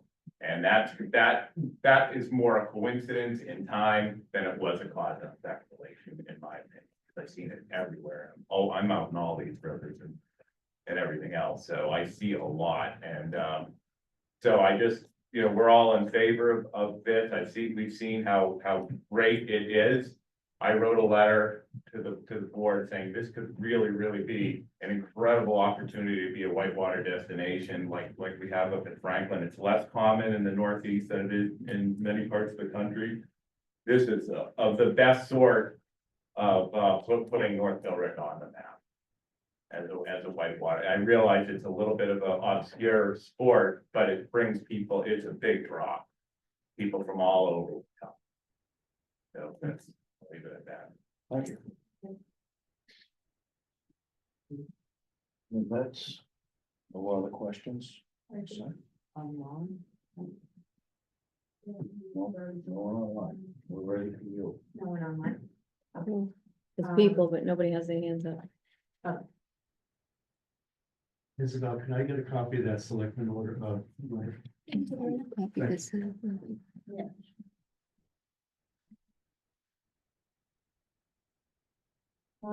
So as part of today's discussions, invasive species monitoring, in the area around the dam, Mill Pond, and potentially somewhat upstream at least to document any, spread of invasives, using any invasives that are not there now, and corrective action plans that may being proposed. And I think that will coincide with Army Corps of Engineer, maybe in the section 401, maybe. Plans should be a little bit more specific, provide contour elevation details, we spoke about that, existing utilities, particularly where construction staging, stockpiling, dam removal is occurring. More detail on the temporary and long-term impacts to wetland resource areas, as discussed in Pat's, peer review and, tonight's meeting. Provide what a typical, more information on what a typical mitigation measure may be to address the water supply concerns, and that was, you know, a structure at the Fordway, on the bridge. Yeah, or mechanical changes at the intake. Okay, so then that's just additional information that the commission would want. And, since DER has had experience in this, with water supply concerns and dam removal, what a condition that would be that the commission could review for that, okay? A restoration order of conditions. No, so what a condition could include, how it could be stated for mitigating any impacts to the water supply. Water supply. Okay, so you sent a sample DEP form of the ecological restoration. Did any of your communities? Yeah, we can provide some stuff. You're talking about like just examples of ones that already have done, we worked through this kind of stuff with. Yeah, but I'm sure some of the communities you worked in had bylaws as well. Yes. None of them attached special A conditions. few of them did. We found another one that's maybe more applicable from Braintree. I Yeah, had it tonight. so that's what, during the tech review meeting, we had discussed that. So, But they I don't typically even- don't attach, but because all the special conditions that they would typically We went state through a are. project, we had about a dozen or so that had a bylaw, and then, dug up another one tonight that actually had some more specific conditions on this, but yeah, only about, I'd say, 3 or 4 actually had those, but we'll definitely share this. I would definitely share it with the commission. Yeah. I think So it's, this one was in Braintree too, which might be, this would be for one of the cover ones because the conservation agent there, Paula Terasi, is excellent resource if you have questions on ecological restoration. Really permitting. She's very helpful and she does a lot, does a lot of that. no, definitely. That was the Braintree example and they did attach special conditions under their bylaw. Okay, and I think that's helpful. And I can email them, You know, the other one was just a blanket DEP form completed, right? which is So- typically what we Got we it. see on these, but yeah. But, you know, some commissions are more detailed than others, right? So that would be helpful for the commission. We discussed that and did I miss anything else?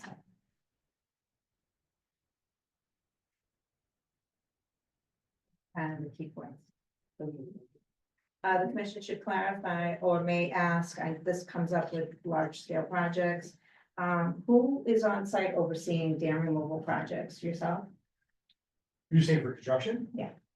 Well, typically we pay the engineers to be the ones that's the point of contact to represent the owner, because set of plans. But then there's a variety of people on site. I mean, I usually go out to sites and stuff, but like usually the engineers representing, they're the ones that are stamping the plans, so they're the ones that represent. So is there a resident? I know. We do weekly, at a minimum, we do weekly on-site site visits, So once a week? at a minimum, during more active periods where there's a lot of in-water work, where the dam is actually coming out, we might be there every day. And sometimes it's just station stockpiling or clearing growing. Yeah. They don't even know. So we state, like, we'll state, certain milestones that we need to inspect before they can move forward, like the erosion sanitation controls, water controls, et cetera. And then, as I said, once they're in water doing the active tear down, we would be there more frequently. And then there's substantial completion inspection, final inspections. And then also we have to do, so DEP will require, notice, they have to come out, do all stuff like that. So we basically have to work through all those different things. The contractors often contact people too, obviously they're on site development all the time too. And then, we monitor it, but yeah, typically, just so you know, the engineer always represents that order on those things and then just they schedule. Yep. So I'm just asking because we have a lot of different large scale projects in town too, where sometimes there's, resident engineers are on site or the consultants, applicants consulting, but the commission in streamlining that requirement, usually with the Board of Health DPW requires an environmental monitor, a wetland specialist on site for critical work, kind of overseeing that for the commission. And reporting directly to the commission. That's something that needs to be clarified. That's a given condition by the commission, so I just wanted to make them aware. Yeah. So that's because of the bylaw, that condition is typically has to do something like that and use the bylaw. I'm just curious. Is that something you can provide, like a rate or cost estimate for, so that we can plan for construction costs? So just, and then the commission should hear this too. What do you anticipate the construction schedule to be? How long? We say 3 to 4 months, it's Okay. probably only, much less than that for in-water work. That's, just getting there, staging, setting up, and then eventually tear down and site restoration. But actual in-water work might be, 6 weeks. So what do you need to get the 100% of plans? 100% is, these Well, are this is 7 part of it. That's why we leave them, Yeah, that's why we don't submit 100% brown plans, if we know we want to talk to the agency, all the agencies, not you guys. And it's gonna go to the bid? Yeah, it'll go for a bid. And where do you put the ads? What, Herald? So it's not a publicly bidded process. Oh, it's not. So because it's owned by a private dam owner. And we have to defer to the funding sources and the private owner. But anyways, I guess what I would answer your question on that is, just real quick on the first one is that, sorry, The 100%. 100% time. Yeah, so because we're going through so many different regulatory agencies right now, we won't finalize designs until after that because 401 can already in this, 404, all those things. So we'll finalize the plans at the end. It's always usually a condition of all those agencies that we give them final plans too. Yeah. It's just usually because when you're going through as much regulatory hurdles as we are, it just, you have to kind of. And it's written into the regulations that they're all like leapfrogging, like you can't do this one first and then the next one, like they're all connected, like. Yeah, we'll have a big on-site pre-construction meeting and we'll Yeah. try to streamline that so that So- we're on site with Army Corps and DPH, just like. other So who's We'll getting the submit bid? Final plans. Nobody knows yet. Who's getting the Oh, bid? it's not even close. It'll be In bid. general, what are the contractors you work because you trust them? Dozen or more contractors that we're familiar with that do this work and do it well, because we don't want just any contractor that's never done. Are we And they're allowed to required ask that list? pre-qualifications Yes, they'll and all have, that stuff like they'll that. have, We don't they'll have. have, requirements for the previous. and like that. Yeah, I can give you examples, Sunco, Luciano, T Ford, I'm thinking of one, that's Flynn, Brown, like, those are all the people that we do in the state. And they're all people that have done like, usually at least a couple of dam removals and a handful of bridge or similar type projects, public projects. I am confused because it's a state, it's not a state funded project, It's a state and federally funded. project. federally funded, but it is private owner, and so it's not gonna go to ad. There's no The requirements. bid. I mean, how many contractors will bid for this? Well, but they don't need to, you Usually, can pick, like, I mean, the usually, like, owner will dozen or pick, right? so, Yeah. Contractors, 8 to 10, it depends on how many actually put in the It bid. depends how busy they are, when it comes out, But usually about 10 to 12 contractors will put it out too. So is that the state projects usually like the lowest bidder will get the project construction? municipal, that it's sometimes the case, but it would be lowest qualified bidder there. Again, we have those qualification requirements. Because it is not. municipal, it does not have to go to- And because you gotta think the state and the feds also are funding projects up in a variety different across the state. So sometimes it is municipalities and then we defer to them on their procurement of things. Sometimes it's private, sometimes it's the state actually doing different projects too. So it really depends on who's doing the project and yeah, it varies. In this case, it's private, so we won't require that. We'll just send it out to a list of bidders. That's all pre-qualified. So you have the list of pre-qualified contractors somewhere on your website? No, it's Really? not, we They're have a not list. pre-qualified necessarily, we just know that they're. They're qualified Yeah. contractors. We have a list of pre-qualified engineers on our website. That's the state MSA. That do this work. Gomez Consulting being one of them. And so when they do this, it's all the people who we can bid it out as however we want to. For construction. Yeah, interesting. Yeah, never seen that kind of process. So it's It allows interesting. you to really focus on quality contractors that are gonna. Oh, yeah. Be There's- responsible with the resources, like. Probably a dozen people that can. do this. If you look at the, like, Sumco, environmental would be a great website to look at the projects they've done. They take pride in, the restoration.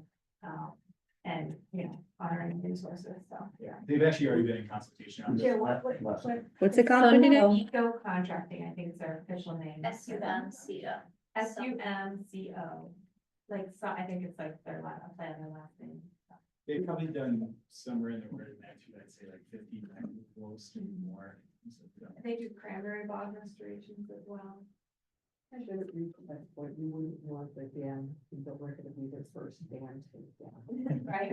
Oh, I don't think it would be. Yeah, believe me, all the resource agencies feel the same. We want to make sure that, it's gotta be their first sometime, but you want to make sure that their first is based on skills. Yeah. And usually we do the first somewhere in the middle of the woods. Yeah.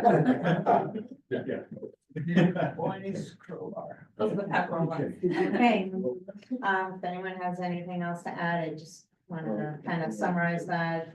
Through an environmental monitor, construction monitor typically required by the commission, and that can be streamlined and coordinated with other requirements of, typically it's the Board of Health. They require it usually. I don't know about any waivers that they may give you. I talked about waivers. I don't have your whole notice of intent, but I mean, like I said. Did you fill out a variance request out of the bylaw to do work with it? Is it in the original? No, sorry, what was it? I was just going to the waiver for the stormwater. Okay, thing, so but- under the bylaw, there's a request for a variance or a waiver for section 4, Okay, and just fill it out anyhow. And can you explain? I I'm just. I can go with it. Yeah, It's, it takes you through steps, so. and the purpose for that is because Well, we have impact, because which you the can't bylaw have doesn't allow. Okay. The way the bylaw says is that you have to give it a 25-foot no alteration Gotcha. zone, but and you're not gonna be able to do that, Right. obviously, because you're not with the whole river. Right, So if you just, it's gonna be another unusual one for us, but. right, yeah, we were wondering how to address that. A lot of it's already written in the document. Oh, Yeah, I wasn't sure if you had written one, but. and what about, I did find this other, Silverton Health Department application for waiver of regulations, is that something we should do? Yeah, and I'm gonna have Crystal, talk to Crystal. We'll talk Hmm? first and then. Melissa is getting more. Yeah. It's Melissa, Melissa, Talk do to you Crystal, know? and then maybe we can have like. Yeah. call No, her, I know. or we can clarify it. Okay, Chris. I get that from you. Yeah. Yeah. But she's gonna do the whole work. And then Kristen's just signing it. Foundation. Just what my boss said. It'll take some time, so Based we'll wait on for you. what we're planning, I think, not the 24th would be the earliest, right? Got me agree that the February 24th. It's pretty busy, as you know. Yeah, Maybe I go out. could see it going beyond that, but We have one on the. Will you have Army Corps in your section 401 already issued by then? well, that was the plan. So the 401 was waiting for the results of this meeting to see if we're making any big impacts, which we're not. We're just gonna revise the wetland and check research areas and we can give that to them. And then Who's your reviewer there? Derek Standish in the guide program. So they should be able to issue within the month of February before the 24th. I think that would be helpful for the The commission Corps- from a conditioning standpoint, Yeah. who would certainly. Yeah, certain exactly. things so that they can see, for this specific dam removal project. The Corps may not be. The done Corps by may not then. be able to because they now, have you seen this? They're like requiring section 106 and other things to be completed. So Yeah. they may not be able to. The regulatory framework keeps on changing. But, sorry. No. So then again, and an update regarding the agencies. Sure. Okay, reviews, where it stands and anticipated issuance. Thank you. Okay. Okay. Okay, so my point is, We're the 20, I think let's target the 24th and then we'll just request to continue. okay, the 24th is, you don't want to try for March 10th. That's, So we probably do March 10th, just because. Realistically, we have a lot for 24th. yeah, we have a lot on the 24th and. And this way, if we get on the March 10th, then you tell other people we have a lot on March 10th, right? Don't start reading my mind. All right, then, I'll be all set then, all right, then I'll make a motion that we continue the hearing for Faulkner Dam, Faulkner Street, Talbot Dam, applicant Robert Martin. DEP file number 109-1585 and DPL 1585 from March. Second. All in favor? Aye. Okay. Thank you all. Thank you. Good night. Brian, be careful driving home. No, I'll leave you there. All of you. I'm be gonna- careful. My wife, I have an hour. Oh, my gosh, yeah, he's down here. I got you beat, Jill. I'm in the Monadnock region near Peterborough. Yeah. Wow. I'm on Somerset. Oh, okay. You know where that is? I think so, yeah. Like Fall River. Yeah. All of you, be Yeah. careful driving home. Yes. Yeah? I know this group doesn't want to hear it, but I do a Mickey D's stop for the ride. I can just. I had a tour of the old, Legion Garden. Oh, where am I going? I thought you were going to the bathroom. I thought you were gonna take a break. I was off my. I just want you to know, I love my. I didn't bring any, but I'll bring some to the next meeting if you still need. Yeah, and don't forget me next time. I felt left out. Didn't feel loved. I have a pen that's creative. I don't know if I, can I give you the pens? You did. I don't have that with Those me. are very They creative. are very. Which cool. one was the pen? Was that the? The pen that's a ruler, a scale, a level, and a screwdriver. Oh, I didn't get that one. Yeah, the top part where the eraser probably would go. Yeah. There's a Phillips and a regular one. Finally, you Yeah, got the jokes. You get into that. Yeah, I'll bring those next time. 10 o'clock. Okay. We're not done. After 9:30. We're not done. Don't worry. We got you here. I know. I brought a whole bunch. So that means work stress is getting away. Thank you, brother. Safe drive. Same here. It was great to see you guys. I did. It's been a while since I've been up here. I know, we just have to. Yeah, I know. Please. Thank you. Thank you. Okay.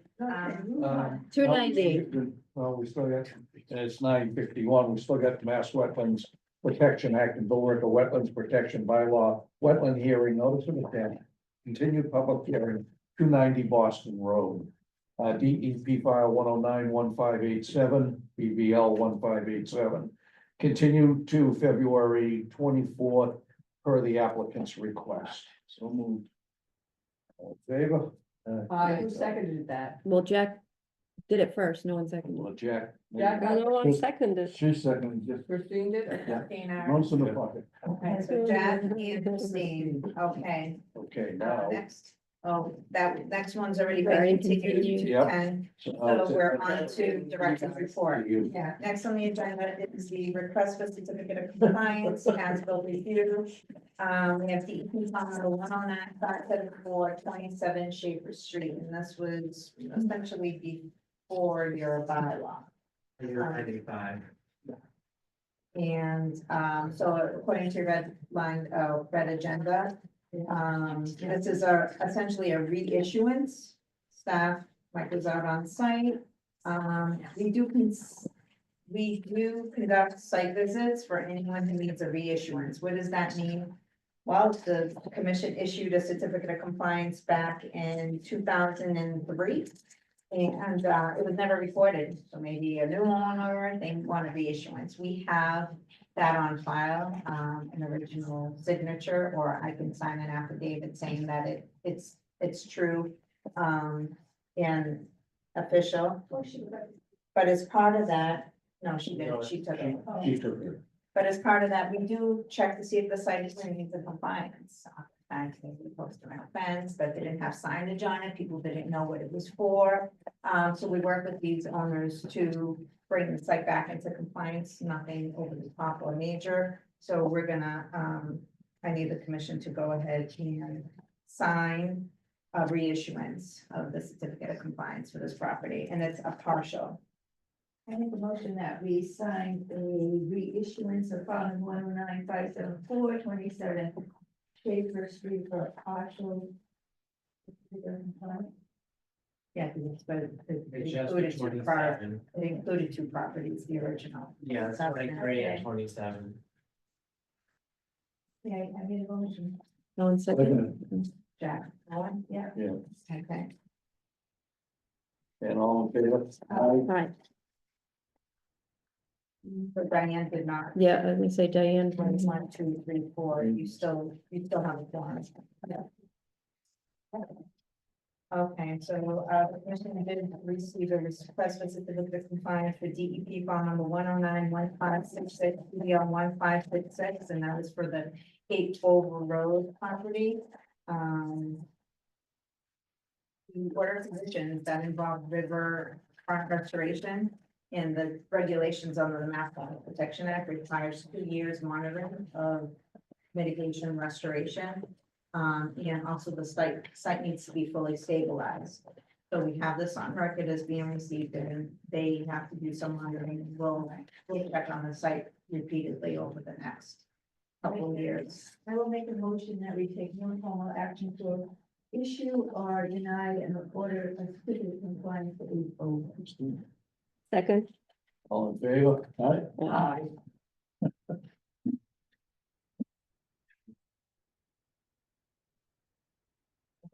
Joanne. Yeah. Christine. Excuse me. Okay. Minor modification, the commission may have received information in their meeting packets regarding a request for minor modification for DEP on number 109-1572 BDL 1572. This is 55A Richardson Street. This is the one that the commission required a conservation restriction for. And that's ongoing, but essentially they're kind of flipping where the garage is. And Mike made copies of the plan and it's included. It's kind of hard to see, but instead of the garage being on the initial one is on the left side, right? They want to put it on the right side in the front of the house. So that's actually. Because this, it does not affect the location of the visual barrier or anything else on site, or it does not change the footprint of the project either. I'm just getting it on record because this project specifically also required a conservation restriction, so you want everything documented. All right, I make a motion that we issue a minor, an approval of a minor modification for file number 109-1572 BDL 1572 55A Richardson Street. Second. All in favor? On miscellaneous updates, nothing really or other than we received a couple enforcements and violations that we're following up on and we need to investigate. So maybe I'll have more on that when it's a less busy meeting here. Meeting minutes. Okay, so you said they were just formatting it. Yeah, so I did receive minor edits from Diane regarding the December 11th meeting minutes. Respectfully requested the commission accept those with minor revisions and edits. I make a motion that we accept the minutes of January 13, 2025 with the minor edits. Second. Favor? Aye.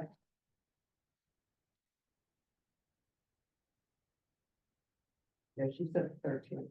Who did? You did. So, but isn't it 12/11/2024? Those were already done last meeting. This is all I have is the 13th. No, I know, but Yeah. didn't we need to vote on 12? You did last meeting, Oh. already My online. bad, okay, forget that, sorry, I take back everything I said. So just for the official record, He didn't say yeah. just for the official record, January 13, 2025, and Joanne, you are making a motion to accept those, I did with minor modification. and Christine, you seconded that Yes. with minor modification, Everyone agreed. and all in favor, you Yes, said, yes, Brian, I mean, yes. Bill, Yes. you're not Brian. Okay. All right, it's been a long night.